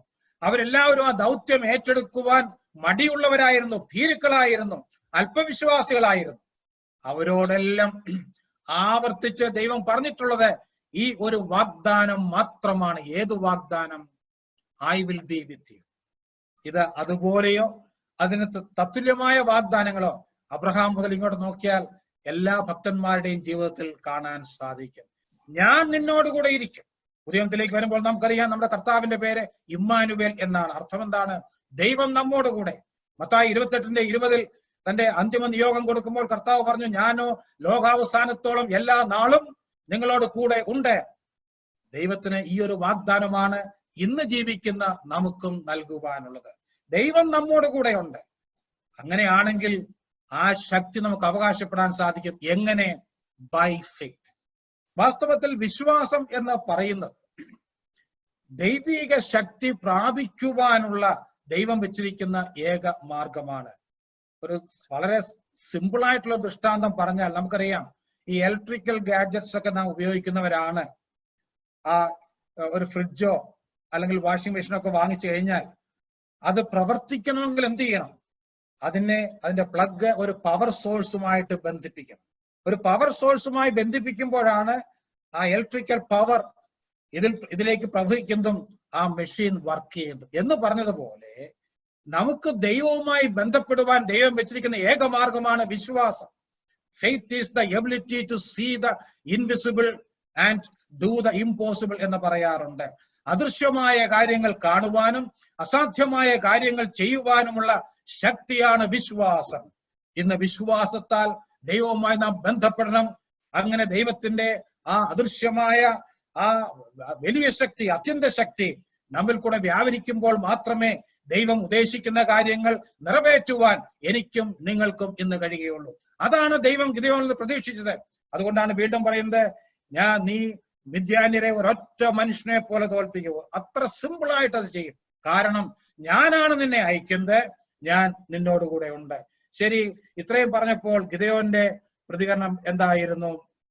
17-ാം വാക്യം, അതിന് അവൻ, നിനക്ക് എന്നോട് കൃപയുണ്ടെങ്കിൽ എന്നോട് സംസാരിക്കുന്നത് നീ തന്നെ എന്നതിന് ഒരു അടയാളം കാണിച്ചു തരണമേ. ഇവിടെ ഈ അധ്യായത്തിൽ 3 പ്രാവശ്യം ഗിദെയോൻ അടയാളങ്ങൾ ചോദിക്കുന്നതായിട്ട് നാം വായിക്കുന്നു. അതിൽ ആദ്യത്തേതാണ് ഇത്. ഒരിക്കൽ ഒരു അടയാളം കാണിച്ചു തരണം. എന്നിട്ട് അടയാളം ഗിദെയോൻ തന്നെ പിന്നെ 18-ാം വാക്യത്തിൽ വിവരിക്കുന്നുമുണ്ട്. ഇവിടെ നിന്നുകൊണ്ട് ചില സത്യങ്ങൾ പറയുവാൻ എനിക്ക് താല്പര്യമുണ്ട്. ഗിദെയോൻ ഒരു അടയാളം ചോദിക്കും. നമുക്കറിയാം, യഹൂദന്മാരുടെ ഒരു ജന്മ സ്വഭാവമാണ് അടയാളം ചോദിക്കുക എന്നുള്ളത്. അതുകൊണ്ടാണല്ലോ യഹൂദനായ പൗലോസ് പിൽക്കാലത്ത് 1 കൊരിന്ത്യർ 1:22 എഴുതി, യഹൂദന്മാർ അടയാളം ചോദിക്കുകയും അതുപോലെ യവനന്മാർ ജ്ഞാനം അന്വേഷിക്കുകയും ചെയ്യുന്നു. ഇവിടെ ഗിദെയോൻ ഒരു അടയാളം ചോദിക്കുക. അടയാളം ചോദിക്കാം, അത് ശരിയാണോ തെറ്റാണോ ഇങ്ങനെയുള്ള ചിന്തകളൊക്കെ നമ്മുടെ മനസ്സിൽ വരും. അതിനൊരു സ്റ്റാൻഡേർഡ് ഉത്തരമില്ല. എന്നാൽ ചില പൊതു പ്രമാണങ്ങൾ ഞാൻ ഈ ബന്ധത്തിൽ പറയാൻ ആഗ്രഹിക്കുന്നു. വാസ്തവത്തിൽ ദൈവം ഒരു കാര്യം കൽപ്പിക്കുമ്പോൾ അത് കണ്ണടച്ച് വിശ്വസിച്ച് നാം പ്രവർത്തിക്കണം, അനുസരിക്കണം. അതാണ് ദൈവം ആഗ്രഹിക്കുന്നത്. അതാണ് ദൈവത്തിന്റെ പെർഫെക്റ്റ് വിൽ. എന്നാൽ ദൈവം നമ്മുടെ ബലഹീനതയും നമ്മുടെ പശ്ചാത്തലവും എല്ലാം മനസ്സിലാക്കിയാണ് പലപ്പോഴും നമ്മോട് പ്രതികരിക്കുന്നത്. ഗിദെയോന്റെ കാര്യം ഒന്ന് ചിന്തിക്കാം. ആരാണ് ഗിദെയോൻ? ഞാൻ നേരത്തെ പറഞ്ഞു, ഇദ്ദേഹം മനുഷ്യ ഗോത്രക്കാരനാണ്.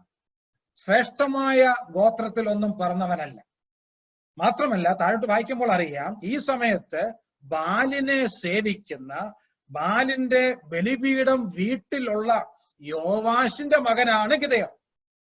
നാടൻ ഭാഷയിൽ പറഞ്ഞാൽ പാട്ടും പ്രാർത്ഥനയും ഒന്നുമുള്ള വീട്ടിലല്ല ഗിദെയോൻ ജനിച്ച് വളർത്തപ്പെട്ടത്. ഇങ്ങനെയുള്ള ഗിദെയോൻ തന്റെ ബലഹീനതയിൽ ഒരു അടയാളം ചോദിച്ചപ്പോൾ ദൈവം കോപിക്കുന്നില്ല. മാത്രമല്ല, അവൻ ചോദിച്ചതുപോലെ ഒരു അടയാളം കൊടുക്കുകയാണ്. ഒരു പക്ഷേ പഴയ നിയമത്തിലെ ഭക്തന്മാരുടെ ചരിത്രമൊക്കെ വായിക്കുമ്പോൾ പുതിയ നിയമത്തിന്റെ സ്റ്റാൻഡേർഡ് വെച്ച് അവരെ വിലയിരുത്തുന്ന ഒരബദ്ധം നാം കാണിക്കാറുണ്ട്. ഞാൻ പറഞ്ഞത് മനസ്സിലാക്കാമെന്ന് പ്രതീക്ഷിക്കുന്നു. Never judge an Old Testament saint based on the New Testament standard. പുതിയത്തിലേക്ക് വരുമ്പോൾ നമുക്കറിയാം, റോമർ 10:17 നാം വായിക്കുന്നു, വിശ്വാസം കേൾവിയാലും കേൾവി ക്രിസ്തുവിന്റെ വചനത്താലും വരുന്നു, കാഴ്ചയാലല്ല വിശ്വാസത്താൽ അത്രേ ഞങ്ങൾ നടക്കുന്നത് എന്നൊക്കെ പൗലോസ് എഴുതിയിട്ടുണ്ട്. എന്നാൽ ഗിദെയോനെ സംബന്ധിച്ച് ഈ സത്യങ്ങളൊന്നും അറിയുകയില്ല. അതുകൊണ്ട് ഗിദെയോൻ അടയാളം ചോദിച്ചപ്പോൾ ദൈവം അവിടെ ഒരു അടയാളം കൊടുക്കുകയാണ്. ഇനിയും ഇന്നത്തെ കാര്യമോ, ഒരു അടയാളം ചോദിച്ചു എന്ന് പറയുന്നത് വലിയൊരു തെറ്റായിട്ടോ ക്ഷമിക്കപ്പെടാത്ത പാപമായിട്ടോ ഒന്നും പരിഗണിക്കേണ്ട ആവശ്യമില്ല. നാം സങ്കീർത്തനത്തിൽ വായിക്കുന്ന പോലെ, അവൻ നമ്മുടെ പ്രകൃതി അറിയുന്നുവല്ലോ, നാം പൊടി എന്ന് അവൻ ഓർക്കുന്നു. എല്ലാവരും വലിയ വിശ്വാസ വീരന്മാരാകണമെന്ന് നിർബന്ധമില്ല. പലരും അല്പവിശ്വാസികളായിരിക്കാം. അതുകൊണ്ട് അവരുടെ വിശ്വാസത്തെ ഉറപ്പിക്കാൻ വേണ്ടി ഒരു അടയാളം ചോദിച്ചാൽ അന്നും ഇന്നും ദൈവത്തിന്റെ ഇഷ്ടമാണെങ്കിൽ ദൈവം തരും എന്ന് പറഞ്ഞ് ഞാൻ ആ ഭാഗം വിടുകയാണ്. എന്താണ് ഗിദെയോൻ ചോദിച്ച അടയാളം? എന്തിനാണ് ഈ അടയാളം ചോദിക്കുന്നത്? എന്നോട് സംസാരിക്കുന്നത് നീ തന്നെ എന്നതിന് ഒരു അടയാളം കാണിച്ചു തരണം എന്ന് പറഞ്ഞാൽ, എന്നോട് സംസാരിക്കുന്നത് ദൈവം തന്നെയാണ്, തന്നോട് സംസാരിക്കുന്ന ദൈവം തന്നെയാണെന്ന് ഉറപ്പാക്കാൻ വേണ്ടിയാണ് അടയാളം ചോദിക്കുന്നത്. ഇനി എന്താണ് അടയാളം എന്ന് പറയുന്നത്? 18-ാം വാക്യത്തിൽ നാം ഇങ്ങനെ വായിക്കുന്നു, ഞാൻ പോയി എന്റെ വഴിപാട് കൊണ്ടുവന്ന് നിന്റെ മുമ്പാകെ വെക്കുവോളം ഇവിടെ ഒന്ന് പോകരുതേ എന്ന് അവനോട് പറഞ്ഞു, നീ മടങ്ങി വരുവോളം ഞാൻ താമസിക്കാമെന്ന് അവൻ അരുളി ചെയ്തു. നോക്കുക, ഇവിടെ ഗിദെയോൻ തന്നെ അടയാളം അങ്ങ് തീരുമാനിക്കുക. ഞാൻ വീട്ടിൽ പോയി ഒരു വഴിപാട് കൊണ്ടുവരും. ആ വഴിപാട് എന്താണെന്ന് നാം താഴോട്ട് അടുത്ത വാക്യത്തിൽ വായിക്കുന്നുണ്ട്. ഒരു കോലാട്ടിൻ കുട്ടിയെയും ഒരു പറ മാവ് കൊണ്ട് പുളിപ്പില്ലാത്ത വടകളെയും ഒരുക്കി മാംസം ഒരു കുട്ടയിൽ വെച്ച് ചാറൊരു കിണ്ണത്തിൽ പകർന്ന് കരിവേലത്തിന് കീഴെ കൊണ്ടുവന്നു. ഒരു വലിയ കുക്കിംഗ് പ്രൊസീജിയറാണ് ആ ഭാഗത്ത് പറയുന്നത്. ഇത് ഗിദെയോൻ തന്നെ തീരുമാനിച്ചതാണ്. എന്നാൽ എനിക്ക് ഏറ്റവും ശ്രദ്ധേയമായി തോന്നിയിട്ടുള്ള കാര്യം ആ 18-ാം വാക്യത്തിലെ ദൈവത്തിന്റെ മറുപടിയാണ്, നീ മടങ്ങി വരുവോളം ഞാൻ താമസിക്കാമെന്ന് പറഞ്ഞു. ദൈവത്തിന് സ്തോത്രം. നീ മടങ്ങി വരുവോളം ഞാൻ താമസിക്കാം. ഈ ഗിദെയോൻ ഇതൊക്കെ തയ്യാറാക്കുന്നതിന് എത്ര മണിക്കൂറുകൾ എടുത്തു കാണും? അന്ന് ഗ്യാസ് സ്റ്റവ് ഒന്നും ഇല്ലാത്ത കാലമാണ്. നമുക്കറിയാം, അന്ന് ഇന്നത്തെ പോലെ പെട്ടെന്നൊന്നും കാര്യങ്ങൾ ചെയ്യാൻ സാധ്യമല്ല. എങ്കിലും ഗിദെയോൻ അതെല്ലാം ചെയ്ത്, എന്റെ ചിന്തയിൽ ഏറ്റവും കുറഞ്ഞത് 2 മണിക്കൂറുകളെങ്കിലും എടുത്തുക. എന്നാൽ അതെല്ലാം ചെയ്ത് മടങ്ങി വരുന്നത് വരെ ക്ഷമയോടെ കൃപയോടെ ദൈവം ഈ ഗിദെയോന് വേണ്ടി കാത്തിരുന്നു. ദൈവത്തിന് സ്തോത്രം. ഇതാണ് നമ്മുടെ ദൈവത്തിന്റെ പ്രത്യേകത. ഗിദെയോന് വേണ്ടി മാത്രമല്ല, ലോക ചരിത്രത്തിൽ കഴിഞ്ഞ കാലങ്ങളിൽ എത്രയോ ആളുകൾക്ക് വേണ്ടി ദൈവം കാത്തിരുന്നിട്ടുണ്ട്. ഉദയത്തിൽ വരുമ്പോൾ ആ മുടിയൻ പുത്രന്റെ ഉപമയിൽ നാം വായിക്കുന്നു, ആ പുത്രൻ മടങ്ങി വരുന്നത് വരെ അവന് വേണ്ടി കാത്തു നിന്ന പിതാവ്. പ്രിയപ്പെട്ടവരെ, എന്റെയും നിങ്ങളുടെയും ജീവിതത്തിൽ നമ്മുടെയൊക്കെ മടങ്ങി വരവിന് വേണ്ടി ദൈവം എത്രയോ വർഷങ്ങൾ വെയിറ്റ് ചെയ്തിട്ടുണ്ട്. ഇന്ന് നമുക്കറിയാം, നാം ഒക്കെ വളരെ ബിസിയാണ്. ആരോ ഇങ്ങനെ പറഞ്ഞിട്ടുണ്ട്, ഹറി, വറി, ബറി, ഈ 3 വാക്കുകളാൽ ആധുനിക ജീവിതത്തെ സംക്ഷേപിച്ച് പറയാം. വലിയ തിടുക്കമാണ് എല്ലാവർക്കും. ആർക്കും മറ്റുള്ളവർക്ക് വേണ്ടി ചെലവഴിക്കുവാൻ സമയമില്ല. എന്നാൽ സമയമുള്ള ഒരു വ്യക്തിയുണ്ട്, ഒരു വ്യക്തി മാത്രമേ ഉള്ളൂ. അത് മറ്റാരുമല്ല, നമ്മുടെ ദൈവം തമ്പുരാനാണ്. ദൈവത്തിന് സ്തോത്രം. ഗിദെയോന് വേണ്ടി കാത്തിരിക്കുന്നു. അത് ഗിദെയോൻ പറഞ്ഞതുപോലെ അതെല്ലാം കൊണ്ടുവരുന്നു. 20-ാം വാക്യത്തിലേക്ക് പെട്ടെന്ന് വരാം. 20-ാം വാക്യം വായിക്കാം. അപ്പോൾ ദൈവത്തിന്റെ ദൂതൻ അവനോട്, മാംസവും പുളിപ്പില്ലാത്ത വടകളും എടുത്ത് ഈ പാറമേൽ വെച്ച് ചാറ് അതിന്മേൽ ഒഴിക്കുക എന്ന് കൽപ്പിച്ചു. അവൻ അങ്ങനെ ചെയ്തു. 21-ാം വാക്യം കൂടെ വായിച്ചോ. 21. യഹോവയുടെ ദൂതൻ കയ്യിലുള്ള വടിയുടെ അറ്റം കൊണ്ട് മാംസവും പുളിപ്പില്ലാത്ത വടയും തൊട്ടു. ഉടനെ പാറയിൽ നിന്ന് തീ പുറപ്പെട്ട് മാംസവും പുളിപ്പില്ലാത്ത വടയും ദഹിപ്പിച്ചു. യഹോവയുടെ ദൂതൻ അവന്റെ കണ്ണിന് മറഞ്ഞു. ശ്രദ്ധിക്കുക, ഇവിടെ അവൻ ആഗ്രഹിച്ചതുപോലെ ഒരടയാളം കൊടുത്തു, അതെല്ലാം ദഹിപ്പിച്ചു. അതിൽ നിന്ന് തന്നെ ആ അത്ഭുത പ്രവൃത്തിയിൽ കൂടെ അത് സാക്ഷാൽ ദൈവം തന്നെയാണ് അതിനെ സൗരഭ്യവാസനയായ ഒരു യാഗമായി ദൈവം സ്വീകരിച്ചു എന്ന് നാം മനസ്സിലാക്കണം. ഇവിടെ ഒരു വാക്കൂടെ പറയാൻ എനിക്ക് താല്പര്യമുണ്ട്. ഈ 19-ാം വാക്യത്തിൽ നാം നോക്കുമ്പോൾ അവിടെ ഒരു ആട്ടിൻകുട്ടിയെ പാകം ചെയ്തല്ല, ഡ്രസ് ചെയ്ത് കൊണ്ടുവരുന്നുണ്ട്. പിന്നെ അവിടെ ഒരു കണക്ക് പറയുന്നുണ്ട്, ഒരു പറ മാവ് കൊണ്ട്. മലയാളത്തിൽ അത് വായിച്ചാൽ മനസ്സിലാകില്ല, ഇംഗ്ലീഷ് നോക്കിയാൽ ഏഫ എന്ന വാക്കാണ് ഉപയോഗിച്ചിരിക്കുന്നത്. എന്ന് പറഞ്ഞാൽ യഹൂദന്മാരുടെ ഒരു കണക്കാണ്. അതിനെ ആധുനിക വേദപണ്ഡിതന്മാർ പറയുന്നത് ഏതാണ്ട് 16 കിലോ മാവ് കൊണ്ടാണ് ഇവിടെ പറയുന്ന ഈ വട ഉണ്ടാക്കിയത്. ഓർക്കണം, ഇത് ക്ഷാമകാലമാണ്. ഈ ക്ഷാമകാലത്ത് വലിയൊരു ചെലവ് ചെയ്താണ് ഗിദെയോൻ ദൈവത്തിനു വേണ്ടി ഈ വഴിപാട് കൊണ്ടുവരുന്നത്. ഇത് പറയുമ്പോൾ 2 ശമൂവേൽ 24:24 നമ്മുടെ ഓർമ്മയിലേക്ക് വരുന്നത്. അവിടെ എന്താണ് അവിടെ ദാവീദ് പറയുന്നത്? എനിക്ക് ഒന്നും ചെലവില്ലാതെ ഞാൻ എന്റെ ദൈവമായ യഹോവയ്ക്ക് ഹോമയാഗം കഴിക്കയില്ല. വലിയൊരു വില കൊടുത്താണ് ദൈവത്തിന് ഗിദെയോൻ ഇവിടെ വഴിപാട് അർപ്പിക്കുന്നത്. ഒരു പക്ഷേ നമുക്കൊക്കെ തോന്നും ഈ വെറും ചെലവ് എന്തിന് എന്ന്. എന്നാൽ ദൈവത്തിന് വേണ്ടി തന്നെ സമർപ്പിക്കുന്നതിന്റെ അടയാളമായിട്ടാണ് ഇവിടെ ഗിദെയോൻ ഇത് ചെയ്യുന്നത്. അങ്ങനെ ദൈവത്തിന്റെ ദൂതൻ അവന്റെ കാഴ്ചയ്ക്ക് പറഞ്ഞപ്പോൾ 22-ാം വാക്യം, അവൻ യഹോവയുടെ ദൂതൻ എന്ന് ഗിദെയോൻ കണ്ടപ്പോൾ, അയ്യോ ദൈവമായ യഹോവേ, ഞാൻ യഹോവയുടെ ദൂതനെ അഭിമുഖമായി കണ്ടുവല്ലോ എന്ന് പറഞ്ഞു. അയ്യോ ദൈവമായ യഹോവേ. ഈ അധ്യായത്തിൽ കാണുന്ന 3-ാമത്തെ അയ്യോ ആണ്. 13, 15 വാക്യങ്ങൾ നേരത്തെ കണ്ടു. ഇവിടെ ഒരു പ്രോഗ്രഷൻ നാം ശ്രദ്ധിക്കണം. ആദ്യം ഗിദെയോൻ വിളിക്കുന്നത് അയ്യോ യജമാനനെ, രണ്ടാമത് വിളിക്കുന്നത് അയ്യോ കർത്താവെ അഡോണായി. ഇവിടെ വിളിക്കുന്നത് യാഹ്വേ അഡോണായി, കർത്താവായ യഹോവേ. അതാണ് ശരിയായ തർജ്ജമ. അയ്യോ കർത്താവായ യഹോവേ.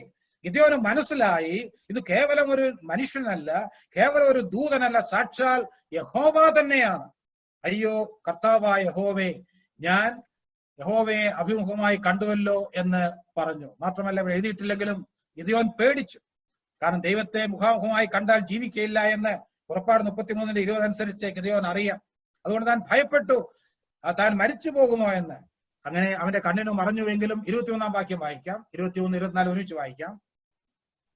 യഹോവ അവനോട്, നിനക്ക് സമാധാനം, ഭയപ്പെടേണ്ട, നീ മരിക്കുകയില്ല എന്ന് അരുളി ചെയ്തു. ഗിദെയോൻ അവിടെ യഹോവയ്ക്ക് ഒരു യാഗപീഠം പണിത് അതിന് യഹോവ ശാലോം എന്ന് പേരിട്ടു. അത് ഇന്നുവരെയും അബിയേസ്യർക്കുള്ള ഒഫ്രയിൽ ഉണ്ട്. ശ്രദ്ധിക്കുക, അവന്റെ കാഴ്ചയ്ക്ക് മറഞ്ഞുവെങ്കിലും ദൈവം ഇപ്പോഴും സംസാരിക്കുകയാണ്. ദൈവം പറഞ്ഞു, നീ ഭയപ്പെടേണ്ട, നീ മരിക്കുകയില്ല. പിന്നെ അത് കേട്ടപ്പോൾ എന്താണ് ഗിദെയോൻ ചെയ്യുന്നത്? ഗിദെയോൻ ഒരു യാഗപീഠം പണിത് അതിനെ യഹോവ ശാലോം എന്ന പേരിട്ടു. യഹോവ സമാധാനം. പുതിയ നിയമ ഭാഷയിൽ പറഞ്ഞാൽ ഗിദെയോൻ രക്ഷിക്കപ്പെടുന്ന സന്ദർഭമാണ് ഇവിടെ നാം വായിക്കുന്നത്. റോമർ 5:1 പൗലോസ് പിൽക്കാലത്ത് എഴുതി, വിശ്വാസത്താൽ നീതീകരിക്കപ്പെട്ടിട്ട് കർത്താവായ യേശു ക്രിസ്തു മൂലം നമുക്ക് ദൈവത്തോട് സമാധാനമുണ്ട്. Peace with God. ദൈവവുമായിട്ടുള്ള സമാധാന ബന്ധം, ആ ഉടമ്പടിയിൽ ഗിദെയോൻ ഏർപ്പെടുകയാണ്. നേരത്തെ അവിടെ യാഗം കഴിച്ചു, പക്ഷെ ഇവിടെ ഒരു യാഗപീഠം ആ സ്ഥാനത്ത് പണിത് അങ്ങനെ ദൈവവുമായിട്ട് ദൈവത്തിനു വേണ്ടി തന്നെ സമർപ്പിക്കുകയാണ്. യാഗം, സമർപ്പണം, ആരാധന, അതെല്ലാം ഇവിടെ കാണാം. വാസ്തവത്തിൽ ഈ 3 പദങ്ങളും അന്യോന്യം ബന്ധപ്പെട്ട് നിൽക്കുന്ന പദങ്ങളാണെന്ന് പുതിയ നിയമം വായിക്കുമ്പോൾ നമുക്കറിയാം. റോമർ 12:1 എന്താണ് നാം വായിക്കുന്നത്? സഹോദരന്മാരെ, ഞാൻ ദൈവത്തിന്റെ മനസ്സിലെ ഓർപ്പിച്ച് നിങ്ങളെ പ്രബോധിപ്പിക്കുന്നത്, നിങ്ങൾ ബുദ്ധിയുള്ള ആരാധനയായി നിങ്ങളുടെ ശരീരങ്ങളെ ജീവനും വിശുദ്ധിയും ദൈവത്തിന് പ്രസാദവുമുള്ള യാഗമായി സമർപ്പിപ്പീൻ. ആരാധന, യാഗം, സമർപ്പണം, ഈ 3 പദങ്ങളും ആ വാക്യത്തിൽ വരുന്നുണ്ട്. ഇവിടെ ഗിദെയോൻ അതാണ് ചെയ്യുന്നത്. ഗിദെയോൻ തന്നെ ദൈവത്തിന് സമർപ്പിക്കുകയാണ്. ഞാൻ ദൈവത്തിന്റെ വകയാണ് എന്ന് ദൈവത്തോട് പറയുന്ന രംഗമാണ് ഇവിടെ കാണുന്നത്. ഇത് കഴിഞ്ഞിട്ട് എന്താണ് സംഭവിക്കുന്നത്? ഗിദെയോൻ ഭവനത്തിലേക്ക് പോയി. ഞാൻ ചിന്തിക്കുന്നത്, ഭവനത്തിൽ ചെന്ന് അന്ന് പകൽക്കാലം നടന്ന എല്ലാ കാര്യങ്ങളും തന്റെ പിതാവിനോടും മറ്റു കുടുംബാംഗങ്ങളോടും തീർച്ചയായും ഗിദെയോൻ പല പ്രാവശ്യം പറഞ്ഞു കാണും. അതിന്റെ ഫലമായി തന്റെ പിതാവിനും മറ്റു കുടുംബാംഗങ്ങൾക്കും ഒരു ചെറിയ മാനസാന്തരം ഉണ്ടായി എന്ന് വേണം താഴോട്ടുള്ള വാക്യങ്ങൾ വായിക്കുമ്പോൾ നമുക്ക് മനസ്സിലാക്കാൻ കഴിയുന്നത്. ശരി, 25 മുതൽ 32 വരെയുള്ള വാക്യങ്ങൾ വായിക്കുമ്പോൾ അവിടെ ഗിദെയോന്റെ ഈ വിശ്വാസത്തെയും സമർപ്പണത്തെയും, ആ കമ്മിറ്റ്മെന്റ്, പ്രതിബദ്ധത, അതിനെ ദൈവം ടെസ്റ്റ് ചെയ്യുന്നതായിട്ട് കാണാൻ സാധിക്കും. That is the summary of versus 25 to 32. എന്താണ് എന്നുള്ളത് നമുക്കറിയാം. ഞാൻ എല്ലാ വാക്യങ്ങളും വായിപ്പിക്കാൻ സമയമില്ല, അതും കൂടെ ചിന്തിച്ച് ഇന്ന് അവസാനിപ്പിക്കാൻ ഞാൻ കരുതുകയാണ്. ഗിദെയോന്റെ വിശ്വാസത്തെ ദൈവം ടെസ്റ്റ് ചെയ്യുന്നു. ഇതും ബൈബിളിൽ ഉടനീളം കാണുന്ന ഒരു പ്രമാണമാണ്. ദൈവം വിശ്വാസികളുടെ വിശ്വാസത്തെ പരിശോധിക്കുന്നവനാണ്. ഉൽപ്പത്തി 22:1 നാം വായിക്കുന്നു, അതിന്റെ ശേഷം ദൈവം അബ്രഹാമിന്റെ വിശ്വാസത്തെ പരീക്ഷിച്ചത് എങ്ങനെയെന്നാൽ, അല്ലെങ്കിൽ പരിശോധിച്ചത് എങ്ങനെയെന്നാൽ, ദൈവം അബ്രഹാമിന്റെ വിശ്വാസം മാത്രമല്ല ഇയ്യോബിന്റെ വിശ്വാസത്തെ പരിശോധിച്ചിട്ടുണ്ട്. നമ്മുടെയൊക്കെ വിശ്വാസത്തെ പരിശോധിക്കുന്നുണ്ട്. ഇവിടെ ഗിദെയോന്റെ വിശ്വാസത്തെ ടെസ്റ്റ് ചെയ്യാൻ വേണ്ടി ഒരു കൽപ്പന കൊടുക്കുകയാണ്. എന്താണ് അവിടെ കൊടുക്കുന്ന കൽപ്പന? അവിടെ 25-ാം വാക്യത്തിൽ വായിക്കുന്നു, നിന്റെ അപ്പന്റെ ഇളയ കാളയായ 7 വയസ്സുള്ള രണ്ടാമത്തെ കാളയെ കൊണ്ടുവന്ന് നിന്റെ അപ്പനുള്ള ബാലിൻ ബലിപീഠം ഇടിച്ച് അതിനരികെയുള്ള അശേര പ്രതിഷ്ഠയെ വെട്ടിക്കളക. ഈ ദുർഗത്തിന്റെ മുകളിൽ നിന്റെ ദൈവമായ യഹോവയ്ക്ക് നിയമപ്രകാരം ഒരു യാഗപീഠം പണിത് ആ രണ്ടാമത്തെ കാളയെ എടുത്ത് നീ വെട്ടിക്കളയുന്ന അശേര പ്രതിഷ്ഠയുടെ വിറക് കൊണ്ട് ഹോമയാഗം കഴിക്കുക എന്ന് ദൈവം കൽപ്പിച്ചു. ഇതൊരു സജഷൻ അല്ല, ഇറ്റ്സ് എ കമാൻഡ്മെന്റ്. ദൈവം കൽപ്പിക്കുകയാണ്. കാരണം ഗിദെയോൻ തന്നെ ദൈവത്തിന് സമർപ്പിച്ചു കഴിഞ്ഞു. അതുകൊണ്ട് ദൈവം കൽപ്പിക്കാൻ ആരംഭിക്കുകയാണ്. ഞാൻ ഈ ഭാഗം വായിച്ചപ്പോൾ എനിക്ക് അത് രസകരമായി തോന്നി. ദൈവം സർവജ്ഞാനിയാണ്. ദൈവത്തിന് നമ്മുടെ വീട്ടിലെ കാളയുടെയും കോഴിയുടെയും മൃഗങ്ങളുടെയും ഒക്കെ, വളർത്തുമൃഗങ്ങളുടെയും ഒക്കെ നാളും നാൾ വഴിയൊക്കെ അറിയാമല്ലോ. എന്ത് കൃത്യമായിട്ടാണ് പറയുന്നത്? നിന്റെ അപ്പന്റെ ഇളയ കാളയായ 7 വയസ്സുള്ള രണ്ടാമത്തെ കാള. ദൈവത്തിന് നമ്മുടെ ഡേറ്റ് ഓഫ് ബർത്ത് മാത്രമല്ല, വീട്ടിലെ മൃഗങ്ങളുടെയും ഡേറ്റ് ഓഫ് ബർത്ത് ഒക്കെ അറിയാം. വളരെ കൃത്യമായിട്ടാണ് പറയുന്നത്. അതിനെ യാഗം അർപ്പിക്കണം. ഒരു പക്ഷേ അങ്ങനെ പറയാനുള്ള കാരണം ഇവിടെ എഴുതിയിട്ടില്ലെങ്കിലും നമുക്കറിയാം, ദൈവത്തിന് യാഗം അർപ്പിക്കുമ്പോൾ ഊനമില്ലാത്തതിനെ അർപ്പിക്കുകയാണ്. അതുകൊണ്ടായിരിക്കാം ഇങ്ങനെ കൃത്യമായിട്ട് ഇത് പറയുന്നത്. പിന്നെ ഇതെങ്ങനെ അർപ്പിക്കണം? അതിന് മുമ്പ് ഒരു കാര്യം ചെയ്യണം. ബാലിൻ ബലിപീഠം ഇടിക്കണം, അശേര പ്രതിഷ്ഠയെ വെട്ടിക്കളയണം. ഈ ബാലിന്റെ ബലിപീഠം എന്ന് പറയുന്നത് ഒരു വലിയ തിട്ട ഉണ്ടാക്കിയിട്ട്, ഒരു പ്ലാറ്റ്ഫോം പോലെ ഉണ്ടാക്കിയിട്ട് അതിന്റെ മുകളിൽ ഒരു കാളയുടെ വിഗ്രഹം അവർ ഉണ്ടാക്കി വെച്ചിരുന്നു. അതിനെയാണ് ബാലിന്റെ വിഗ്രഹം എന്ന് അവർ വിളിച്ചിരുന്നത്. അത് കാളയുടെ വിഗ്രഹമാണ്. ഒരുപക്ഷെ അതുകൊണ്ടായിരിക്കാം ദൈവം ഇവിടെ കാളയെ അർപ്പിക്കണം എന്ന് പറയുന്നത്. അശേര പ്രതിഷ്ഠ എന്ന് പറയുന്നത്, അശേര പോൾ, അത് തടി കൊണ്ടുള്ള ഒരു തൂണാണ്. അതുകൊണ്ട് അതിനെ വെട്ടിക്കളഞ്ഞ് അത് ഉപയോഗിച്ച് യാഗം കഴിക്കണമെന്നൊക്കെ പറയാനുള്ള കാരണം അത് കൂടുതൽ വിശദീകരിക്കാൻ എനിക്ക് സമയമില്ല. എന്തുകൊണ്ടാണ് അതിന് ശേഷം യഹോവയ്ക്ക് നിയമപ്രകാരം ഈ ദുർഗത്തിൽ അല്ലെങ്കിൽ ആ ചെറിയ മലയിൽ ഒരു യാഗം അർപ്പിക്കണമെന്ന് പറഞ്ഞത്? അതിന്റെ കാരണം വ്യക്തമാണ്. ഇത്രയും നാൾ ഗിദെയോൻ ആരെയാണ് സേവിച്ചിരുന്നത്, ആരെയാണ് ആരാധിച്ചിരുന്നത്? ബാലിനെയാണ്. ഗിദെയോന്റെ വീട്ടിൽ ബാലിന്റെ ബലിപീഠമുണ്ട്. എന്നാൽ യഹോവയ്ക്ക് യാഗം അർപ്പിച്ച് യഹോവയ്ക്ക് വേണ്ടി തന്നെത്താൻ സമർപ്പിച്ച ഗിദെയോനെ ഇനിയും അങ്ങനെ ജീവിക്കാൻ സാധ്യമല്ല. 2 തോണിയിൽ കാൽ വെച്ച് യാത്ര ചെയ്യാൻ പറ്റുകയില്ല. ഇന്നലേഖന്മാർ 18:21 ഏലിയാവ് ഇസ്രായേൽ മക്കളോട് അങ്ങനെ പറയുന്നുണ്ട്. ഉദയത്തിലേക്ക് വരുമ്പോൾ മത്തായി 6:24, ലൂക്കോസ് 16:31-13 ഒക്കെ കുറിക്കുക. അവിടെ കർത്താവ് തന്നെ പറഞ്ഞു, 2 യജമാനന്മാരെ സേവിക്കുവാൻ ഒരു ഭൃത്യനും കഴിയുകയില്ല. 2 യജമാനന്മാരെ സേവിക്കാൻ പറ്റുകയില്ല. 2 തോണിയിൽ കാൽ വെച്ച് യാത്ര ചെയ്യാൻ പറ്റുകയില്ല.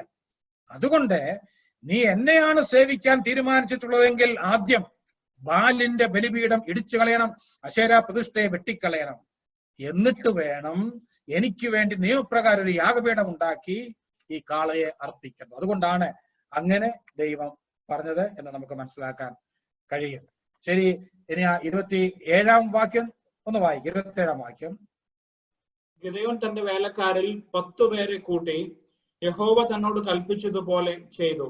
എന്നാൽ അവൻ തന്റെ കുടുംബക്കാരെയും പട്ടണക്കാരെയും പേടിച്ചിട്ട് പകൽ സമയത്ത് അത് ചെയ്യാതെ രാത്രിയിൽ ചെയ്തു. ഒരുപക്ഷെ ഇത് വായിക്കുമ്പോൾ പിന്നെ ആ പേടിച്ചിട്ടെന്നുള്ള വാക്ക് വരുന്നുണ്ട്. ഗിദെയോന്റെ അടിസ്ഥാനപരമായ സ്വഭാവമാണ് പേടിയെന്ന് ഈ അധ്യായത്തിൽ സൂചനയുണ്ട്. അടുത്ത അധ്യായത്തിൽ വരുമ്പോൾ ഇത് കാണുന്നുണ്ട്. എന്നാൽ ഇവിടെ രാത്രിയിൽ ചെയ്തത് കൊണ്ട് ആ പ്രവൃത്തിയെ വില കുറച്ച് കാണേണ്ട ആവശ്യമില്ല. In my opinion this is A very heroic act. വളരെ ധീരമായൊരു പ്രവൃത്തിയാണ്. എന്തുകൊണ്ടാണ് രാത്രിയിൽ ചെയ്തത്? അവിടെ ഭയത്തേക്കാൾ കൂടുതൽ താൻ വളരെ ബുദ്ധിയായിട്ടാണ് പ്രവർത്തിക്കുന്നത്. ഒന്ന് ചിന്തിച്ചു നോക്കുക.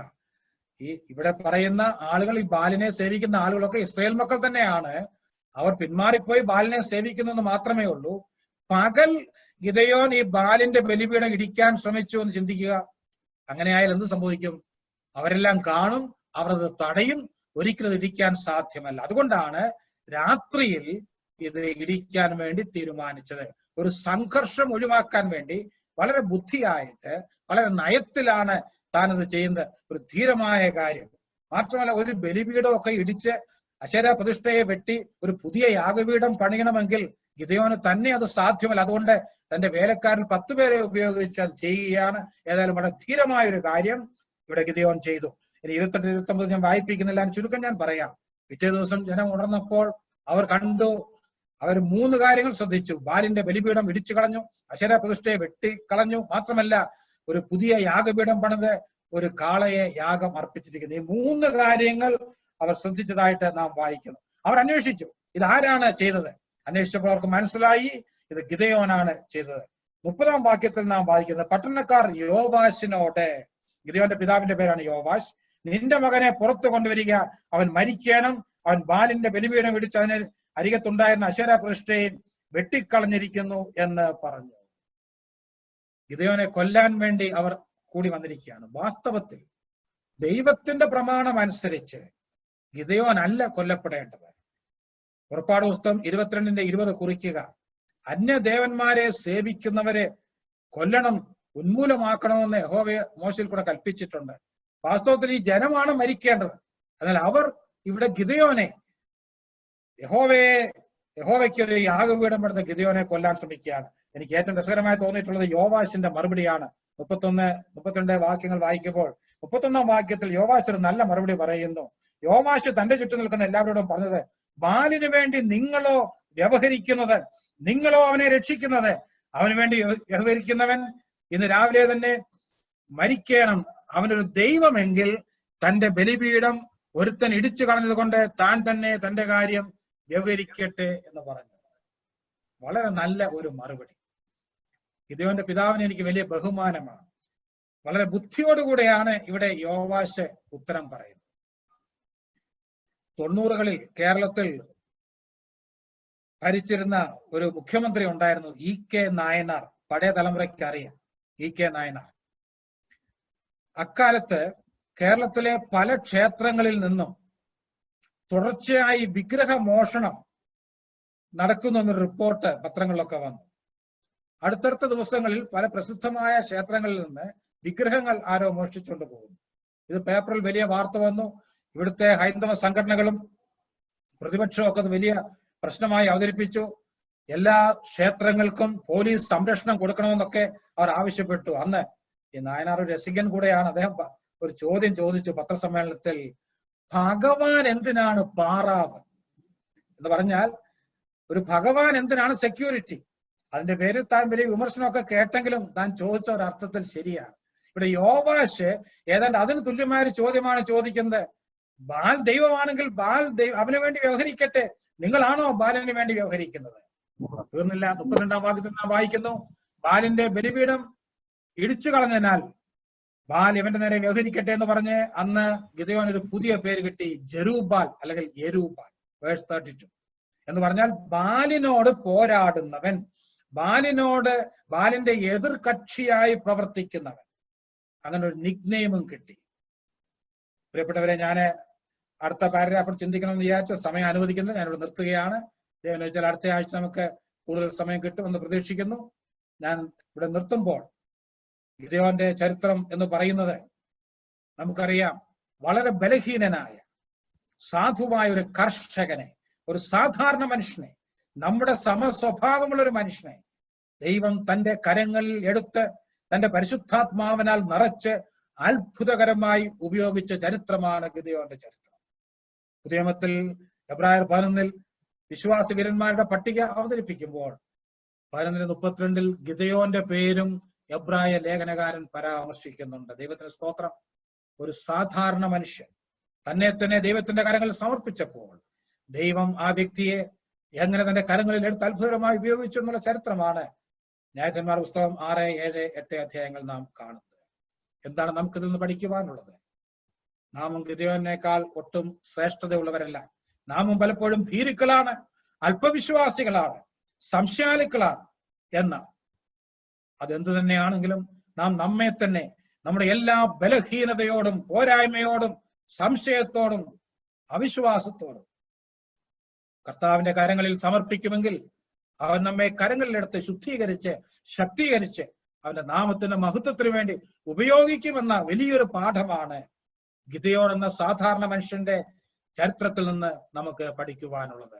അതുകൊണ്ട് ഈ നല്ല പാഠങ്ങൾ നമ്മുടെ ഹൃദയത്തിൽ സംഗ്രഹിച്ച് വരുന്ന ദിവസങ്ങളിൽ അതനുസരിച്ച് നമ്മുടെ ജീവിതത്തെ ക്രമീകരിച്ച് ദൈവത്തിന് വേണ്ടി മൈറ്റി ഡീഡ്സ്, വൻ കാര്യങ്ങൾ ചെയ്യുവാൻ തക്കവണ്ണം നമുക്ക് നമ്മെ തന്നെ ദൈവങ്ങൾ സമർപ്പിക്കാം. അതിന് ഇന്ന് കേട്ട ആലോചന മുഖാന്തരം ദൈവത്തിന്റെ പരിശുദ്ധാത്മാവിനാൽ വചനം സംസാരിച്ചതിനെയും കേട്ട് നിങ്ങളെ ഒരുപോലെ സഹായിക്കട്ടെ എന്ന് പ്രാർത്ഥിച്ചുകൊണ്ടും ആശംസിച്ചുകൊണ്ടും ഇത്രയും നേരം എന്നെ ശ്രദ്ധിച്ച എല്ലാവരോടും നന്ദി പറഞ്ഞുകൊണ്ടും ഞാൻ എന്റെ വാക്കുകളെ ഉപസംഹരിക്കുന്നു. ദൈവനാമം ഇന്നും എന്നേക്കും വാഴ്ത്തപ്പെടുമാറാണ്.